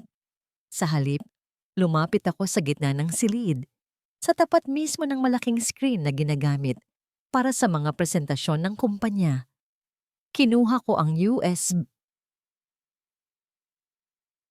mula sa aking bulsa. Ang katotohanan na matagal nang inililihim ng pamilyang Villarreal, ang sabi ko, at ipinasok ang USB sa port ng computer. Isang puting screen ang lumabas at pagkatapos ay nagsimula itong mag-play. Hindi ito video, ito ay mga dokumento, mga litrato, at isang recording ng boses. Ang una kong ipinakita ay ang pekeng accident report ni Itay, kasama ang pekeng pirma. Kasunod nito ay ang mga litrato ng ledger ni Nicanor, ang mga talaan ng suhol at ang mga bayad sa Hades para sa special supplements. Ang mga bulungan ay kumalat sa silid. Ang mga mukha ng mga bisita ay nagpakita ng pagkagulat at pagkabigla. What is this nonsense? Sigaw ni Nicanor, pilit na tumatakbo patungo sa computer upang patayin ang projection. Ngunit hinarangan siya ng mga nagtatakang security guard. At pagkatapos, nagsimula ang recording. Ang boses ni Nicanor, malinaw at walang pag-aalinlangan, ay umalingaw-ngaw sa buong silid. Hayaan mo na siyang mamatay, ma. Sayang lang ang gamot. Dahan-dahan naman siyang naubos, di ba? Ang mahalaga, nasa atin na ang pirma niya. Ang boses ni Nicanor, na nagpaplanong patayin si Aurelian, ay tila humihiwa sa katahimikan. Ang mga bisita ay nagulat. Nagsimulang magkagulo ang lahat. Ang kanilang mga bulungan ay naging mga sigaw ng pagkagalit. Magnanakaw, mamamatay tao, sinungaling, demonyo. Nakita ko ang paggulo ng mukha ni Nicanor. Ang kanyang mapagkunwaring ngiti ay tuluyan ng nawala, napalitan ng purong galit at takot. Tumakbo siya palapit sa akin, ang kanyang mga mata ay naniningkit, ang kanyang mga kamay ay nakakuyom. Handa na akong saktan. Anong ginagawa mo, Yesalyn? Sigaw niya. Papagbayaran mo ito. Sige, sabi ko, hindi natinag sa kanyang galit. Saktan mo ako, pero hindi mo na matatakpan ang katotohanan.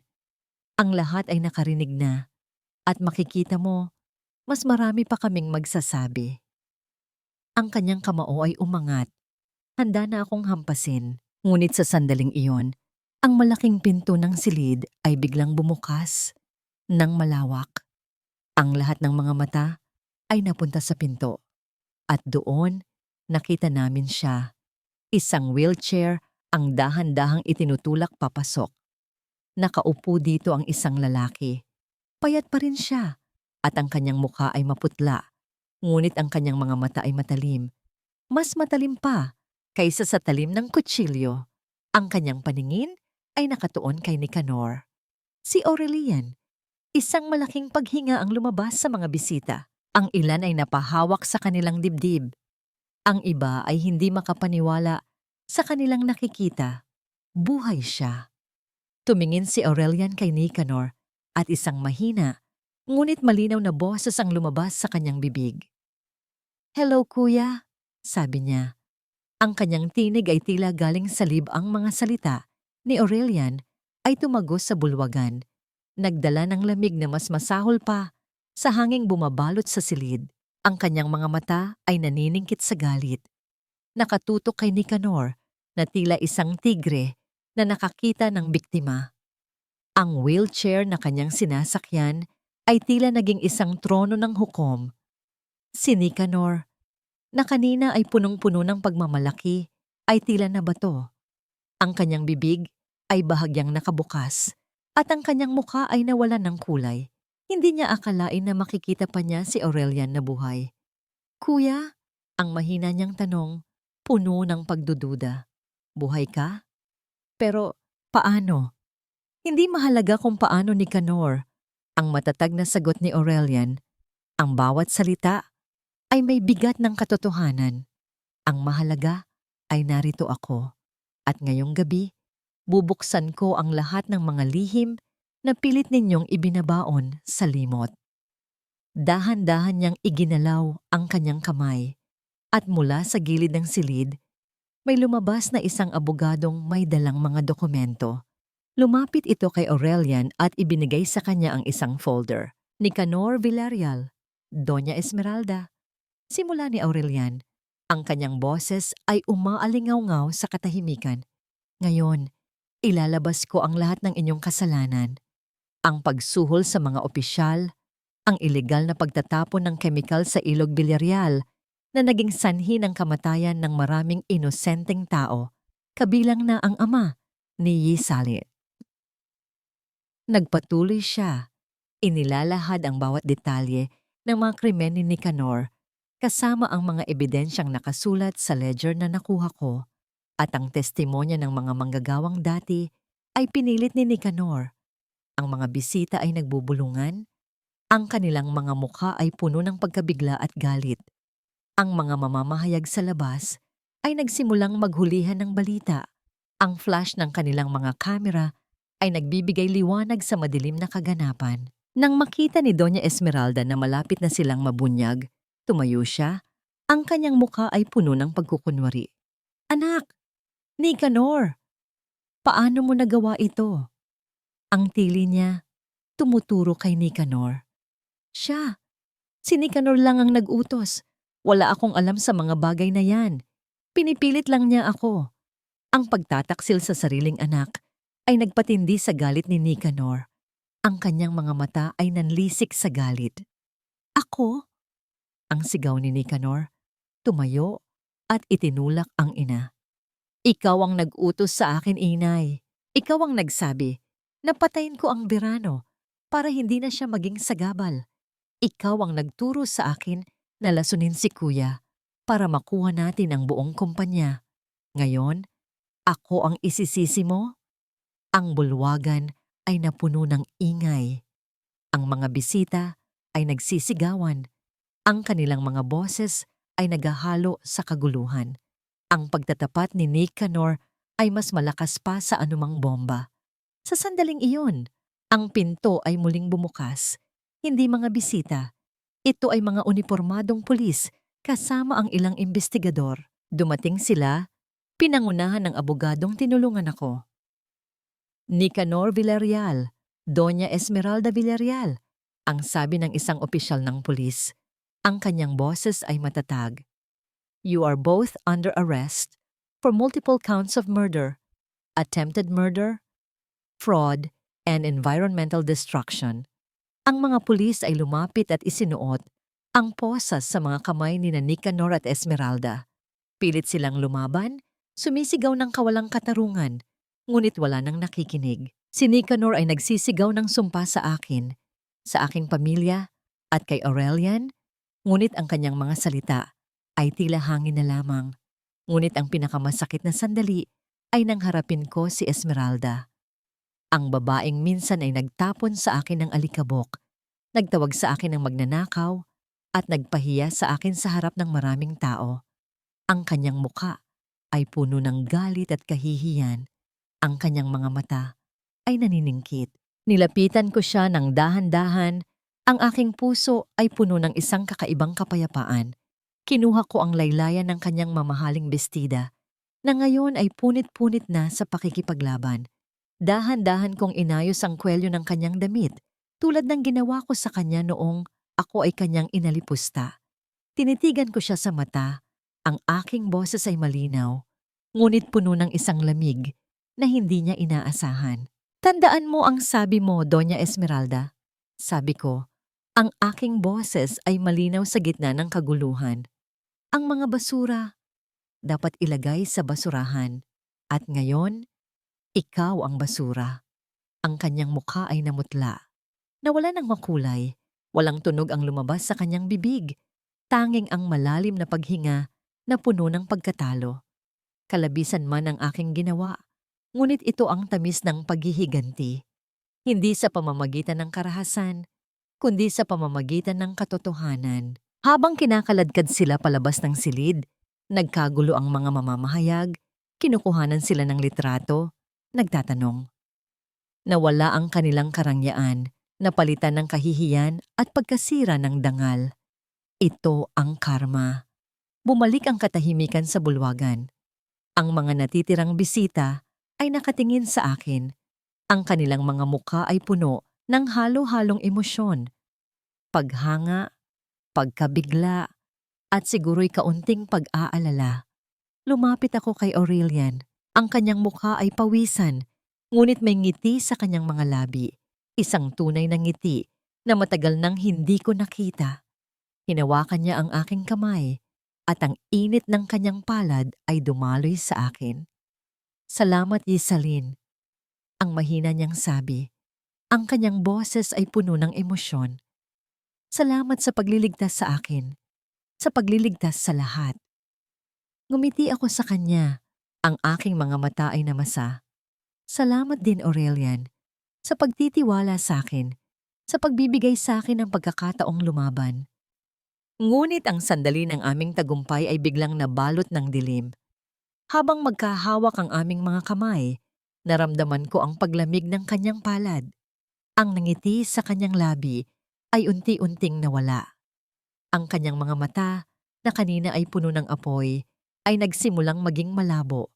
Ang kanyang paghinga ay naging mabigat.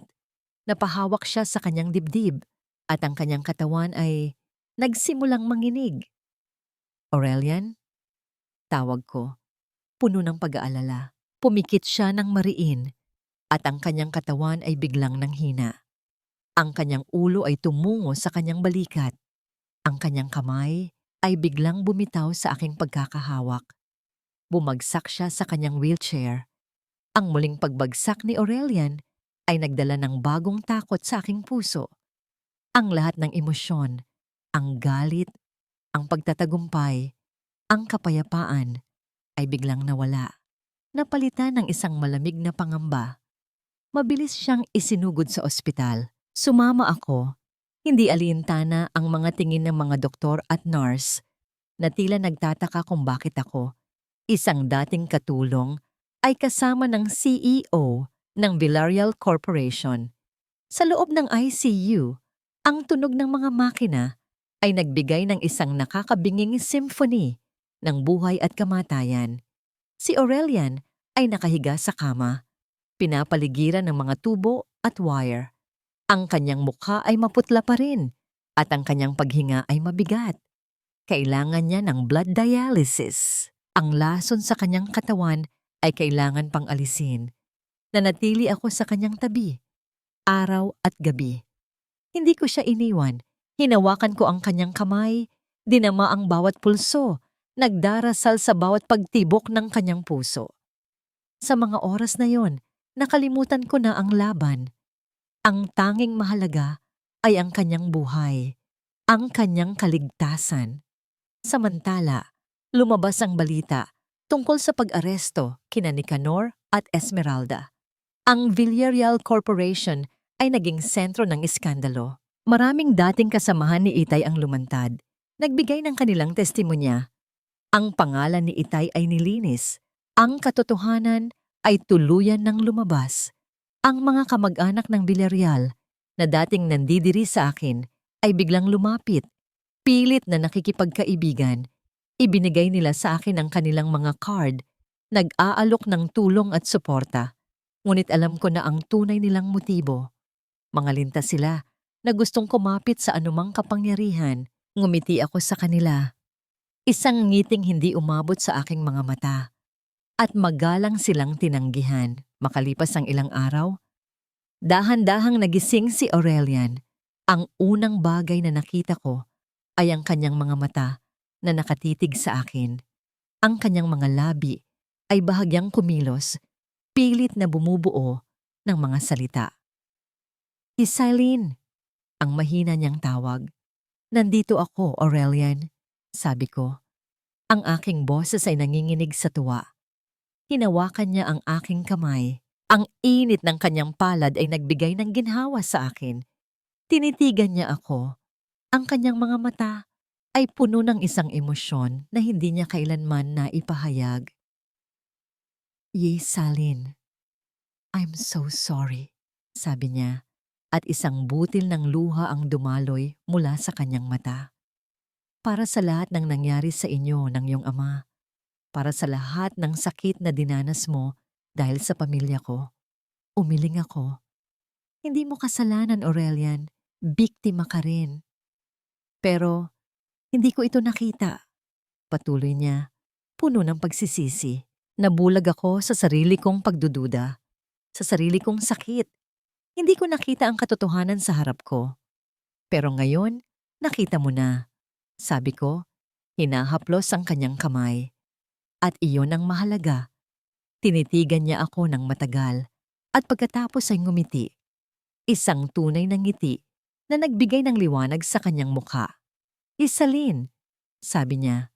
Ang kanyang boses ay mas malakas na ngayon. Naalala ko ang lugaw mo, ang oyayi mo, ang pag-aalaga mo. Doon ako nagsimulang magtiwala sa'yo. Doon ko naramdaman na may pag-asa pa pala ako at doon ko naramdaman. Tumigil siya. Ang kanyang mga mata ay nagpapakita ng isang damdamin na nagpatibok ng malakas sa aking puso. Na mahal kita, Yesalin. Matagal na. Napaatras ako. Ang mga salitang yon ay hindi ko inaasahan. Ang CEO ng Villarreal Corporation, ang lalaking kasing yaman ng mundo, ay nagmamahal sa isang simpleng babae na tulad ko. Ang aking mga pisngi ay uminit. Ang aking puso ay kumabog ng mabilis. Halos marinig ko na. Aurelian, ang tanging nasabi ko. Hinawakan niya ang aking kamay at dahan-dahan niyang inilapit ang aking palad sa kanyang labi. Isang marahang halik ang dumampi doon. Isang halik na puno ng paggalang at pagmamahal. Hindi ito madamdamin, ngunit sapat upang magdala ng isang kurot sa aking dibdib. Isang kilig na matagal nang hindi ko naramdaman. Nang gabing iyon, pinilit akong umuwi ng mga nurse upang magpahinga. Ngunit hindi ako umuwi. Sa halip, lumabas ako at bumili ng kape. Pagbalik ko, nakita kong wala si Aurelian sa kanyang kama. Nagulantang ako. Aurelian! Bulong ko. Pilit na hinahanap siya. Narinig ko ang mahinang paggalaw mula sa sulok ng silid. Nakaupo siya sa isang upuan na malapit sa bintana. Pinapanood ang mga bituin. Ang kanyang likod ay payat pa rin, ngunit ang kanyang tindig ay nagpapakita ng isang bagong lakas. Lumapit ako sa kanya ng dahan-dahan. Ang kanyang paghinga ay regular na. Napansin niya ako. Hindi ako makatulog, sabi niya. Ang kanyang tinig ay malinaw.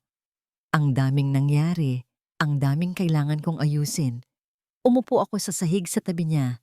Isinandal ang aking ulo sa kanyang braso. Naramdaman ko ang init ng kanyang balat, ang lakas ng kanyang pagkatao. Hindi kami nagsalita. Pinanood lang namin ang mga bituin. Ang katahimikan ay puno ng isang pangako. Isang pangako ng bagong simula.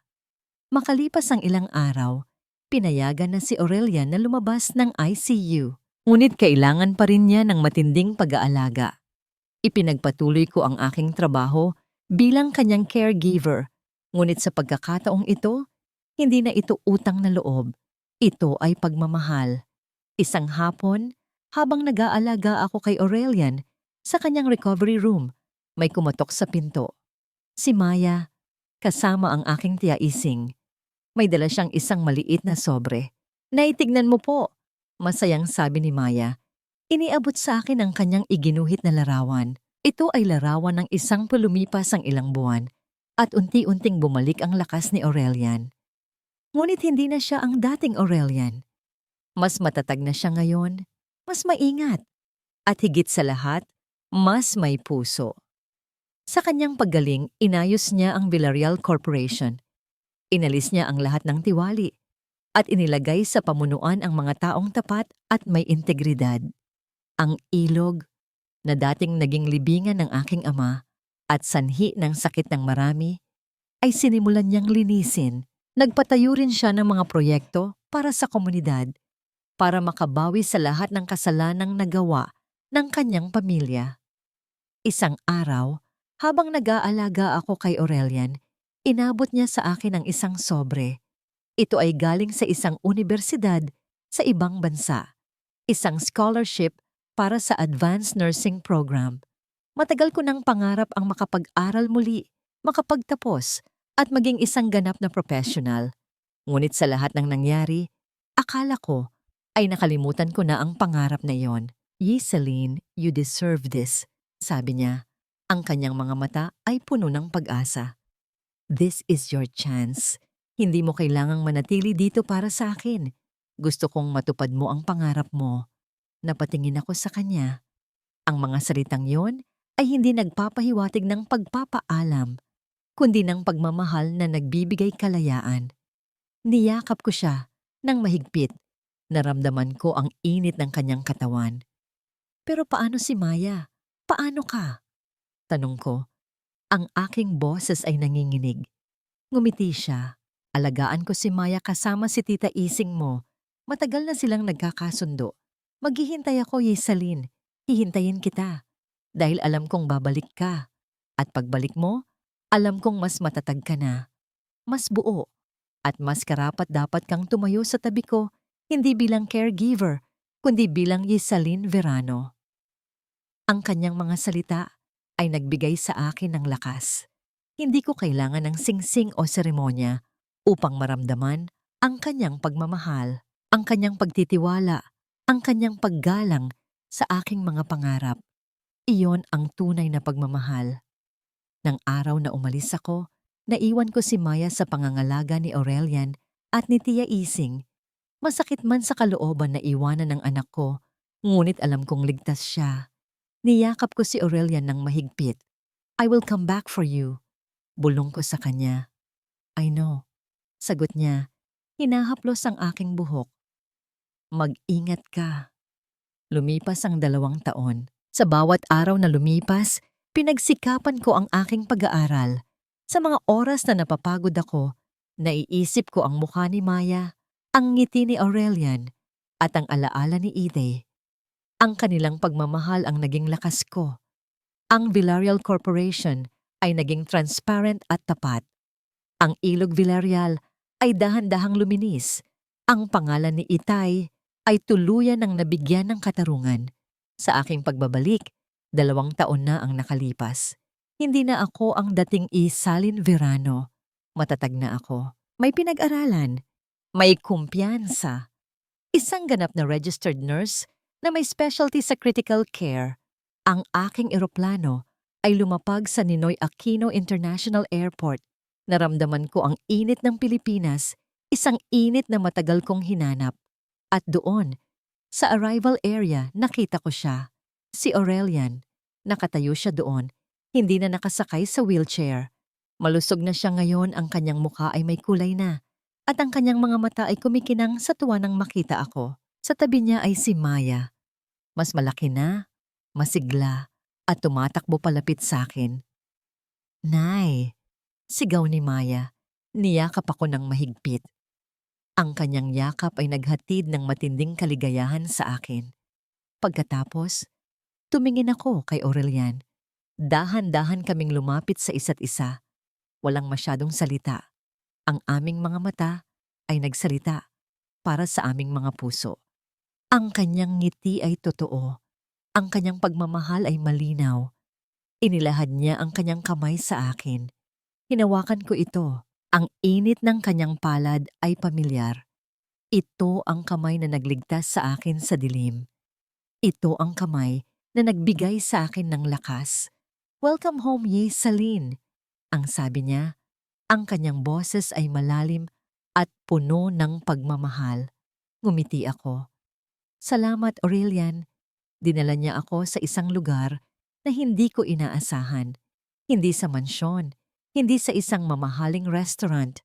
Dinala niya ako sa tabi ng Ilog Villarreal. Ngunit hindi na ito ang dating Ilog Villarreal. Malinis na ang tubig, malinaw, at may mga bata nang naliligo doon, tumatawa at naglalaro. Ang hangin ay sariwa at ang mga puno sa gilid ng ilog ay luntian. "This is our new beginning," sabi niya. Tinuro ang ilog. Ang ilog na ito ay simbolo ng lahat ng pinagdaanan natin. Naging saksi ito sa sakit, sa trahedya, at ngayon, sa paghilom. Hinawakan niya ang aking kamay at dahan-dahan siyang lumuhod sa aking harapan. Ngunit hindi siya naglabas ng singsing. Sa halip, inilabas niya ang isang susi. Isang bago, kumikinang na susi. "Isalin Verano," sabi niya. Ang kanyang mga mata ay puno ng pagmamahal. "Gusto kong magpatayo ng isang community health center dito, sa tabi ng ilog. Isang lugar kung saan matutulungan ang lahat ng tao na nangangailangan, lalo na ang mga biktima ng polusyon, at gusto kong ikaw ang mamuno nito. Isang lugar na ipapangalan natin sa iyong ama. Ito ang simula ng iyong pangarap, ng ating pangarap." Napaatras ako, ang aking puso ay tumibok ng malakas. Ang pangarap na yon, ang pangarap na maging isang manggagamot na tumulong sa kapwa. Ang pangarap na bigyan ng dangal ang alaala ni Ite. "Aurelian," ang tanging nasabi ko, puno ng emosyon. "Hindi ko ito ginagawa para mag-propose ng kasal, Isalin," sabi niya. Ngumiti ng bahagya. "Ginagawa ko ito para ipagpatuloy mo ang iyong paglalakbay. Ginagawa ko ito para malaman mo na karapat-dapat ka sa lahat ng magaganda sa mundong ito. Kung darating ang panahon na handa ka nang magsimula ng bagong kabanata sa buhay mo, nandito lang ako, naghihintay. Pero sa ngayon, ito ang iyong sariling tagumpay, ang iyong sariling pagbangon." Tiningnan ko ang susi sa kanyang kamay at pagkatapos ay tumingin ako sa Ilog Villarreal. Ang araw ay unti-unting lumulubog, nagpipinta ng kulay ginto sa tubig. Ang hangin ay sariwa at ang mga tunog ng mga batang naglalaro ay nagbigay ng kapayapaan sa aking kaluluwa. Hindi niya ako pinilit, hindi niya ako kinontrol. Binigyan niya ako ng kalayaan, ang kalayaan na maging ako, ang kalayaan na tuparin ang aking pangarap. Kinuha ko ang susi. Ang metal ay malamig sa aking palad, ngunit ang init ng pag-asa ay dumaloy sa aking katawan. "Salamat," sabi ko. Ang aking boses ay nanginginig sa pasasalamat. "Salamat, Aurelian." Tumayo siya at dahan-dahan niyang inilapit ang kanyang mukha sa akin. Ang kanyang mga mata ay nakatingin ng diretso sa akin, puno ng pagmamahal at paggalang. Hindi niya ako hinalikan. Hindi pa. Sa halip, hinaplos niya ang aking pisngi. Ang kanyang mga daliri ay marahang dumampi sa aking balat. "Hindi na ikaw ang isalin na takot," sabi niya. "Ngayon, ikaw na ang isalin na malakas. Ang isalin na nagbibigay ng pag-asa. Ang isalin na nagpapagaling." Ang kanyang mga salita ay tumagos sa akin. Pinagaling niya ako, hindi sa pamamagitan ng gamot, kundi sa pamamagitan ng pagmamahal at pagtitiwala. At sa sandaling iyon, alam kong ito ang simula ng aming tunay na paglalakbay. Hindi bilang magnanakaw at amo, hindi bilang caregiver at pasyente, kundi bilang dalawang taong natagpuan ang kanilang sarili sa gitna ng bawat isa. Lumipas ang mga taon, ngunit ang alaala ng nakaraan ay hindi kailanman nawala. Naging bahagi na yon ng aming paglalakbay, isang marka na nagpapaalala sa amin kung saan kami nanggaling at kung gaano kalayo na ang aming narating. Si Nicanor Villarreal, ang ahas na nagkunwaring tupa, ay tuluyan ng nabaliw sa loob ng kulungan. Ang kanyang pagmamataas, ay napalitan ng isang walang katapusang pagbulong sa dilim, habang ang kanyang dating yaman at kapangyarihan ay naglaho na parang bula. Si Doña Esmeralda naman, ang babaeng puno ng pagmamalaki at kasamaan, ay nag-iisa sa isang pampublikong institusyon para sa matatanda. Ang kanyang mga anak, na dati niyang ipinagyayabang, ay tinalikuran siya. Iniwan siyang nakalugmok sa lamig ng kanyang sariling kasalanan. Ang kanyang balat ay tuyo at gusot. Ang kanyang mga mata ay nanlalabo. At ang dating mamahaling pabango ay napalitan ng amoy ng ospital at kalungkutan. Isang araw, nang walang nagmamalasakit, ipinikit niya ang kanyang mga mata sa huling pagkakataon. Dala ang lahat ng kanyang kasamaan sa hukay. Ako, si Yaisalin Verano, ay hindi kailanman kinalimutan ang sakit ng nakaraan, ngunit natutunan kong patawarin ang aking sarili at ang mga taong gumawa ng masama sa akin, hindi para sa kanila, kundi para sa aking kapayapaan. Sa tulong ni Aurelian, itinayo ko ang Verano Community Health Center sa tabi mismo ng Ilog Villarreal. Isang simple, ngunit malinis na gusali, puno ng sariwang hangin at mga halaman. Dito, nagbibigay kami ng libreng serbisyong medikal at mga herbal na gamot sa mga mahihirap, lalo na sa mga pamilyang naapektuhan ng polusyon. Ang amoy ng malinis na disinfectant ay humahalo sa amoy ng sariwang halaman at ang mga ngiti ng mga bata. Ang mga pasyente na pumapasok ay may mga mata pa rin ng pagdududa, ngunit umaalis sila na may ngiti at pag-asa, tulad ko. Si Aurelian, sa kanyang paggaling, ay naging isang pinuno na pinagkakatiwalaan ng lahat. Binago niya ang Villarreal Corporation. Ginawa itong isang huwarang kumpanya na may malasakit sa kalikasan at sa tao. Sa halip na magpatayo ng mga matatayog na gusali, mas pinili niyang mamuhunan sa mga programa ng komunidad at sa paglilinis ng mga ilog at kabundukan. Ang kanyang opisina ay hindi na puno ng mga mamahaling bagay, kundi ng mga litrato ng mga proyekto at ng mga ngiti ng mga batang natulungan. Ang kanyang mukha ay puno ng kapayapaan, malayo sa dating Aurelian na nababalot ng pagdududa. Ang Ilog Villarreal ay tuluyan ng luminis. Ang tubig nito ay nagkikinangan sa sikat ng araw at muling naging buhay ang mga isda. Ang mga bata ay malayang naglalaro sa gilid nito, habang ang mga nanay ay naglalaba. Ang kanilang mga tawa ay umaalingaw-ngaw sa hangin. Kung dati, ang amoy ng ilog ay amoy ng lason, ngayon ay amoy na ito ng buhay, ng sariwang hangin, at ng pag-asa. Isang hapon, habang nakaupo kami sa gilid ng Ilog Villarreal, kasama si Maya na masayang naglalaro sa buhangin, hinawakan ni Aurelian ang aking kamay. Ang kanyang palad ay mainit at matatag. Naalala mo ba ang sabi ko noon? Ang sabi niya, ang kanyang mga mata ay nakatingin sa akin. Maghihintay ako. Ngumiti ako. At naghintay ka nga. At ngayon, handa ka na bang simulan ang ating sariling kabanata, Yaisalin? Tanong niya. Ang kanyang mga mata ay puno ng pagmamahal. Hindi na ako natakot. Hindi na ako nag-alinlangan.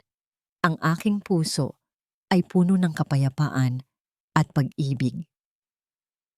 Matagal na akong handa, Aurelian, sagot ko.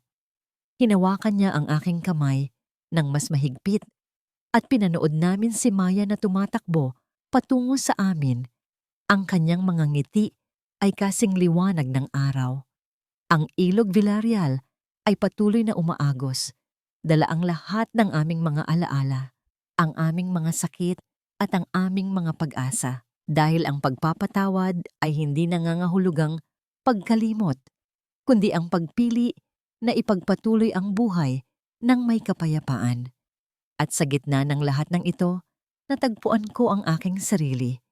Isang Yaisalin na hindi na lamang nakakulong sa anino ng nakaraan, kundi isang Yaisalin na malaya, matatag, at buong-buo na nagmamahal.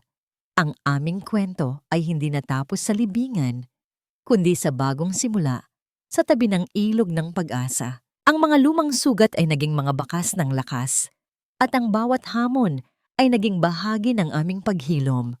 Sa bawat paglubog ng araw at sa bawat pagsikat nito, ang aming pag-ibig ay patuloy na lumalalim, kasing linaw ng tubig sa ilog, kasing tatag ng lupa, at kasing walang hanggan ng mga bituin sa kalangitan.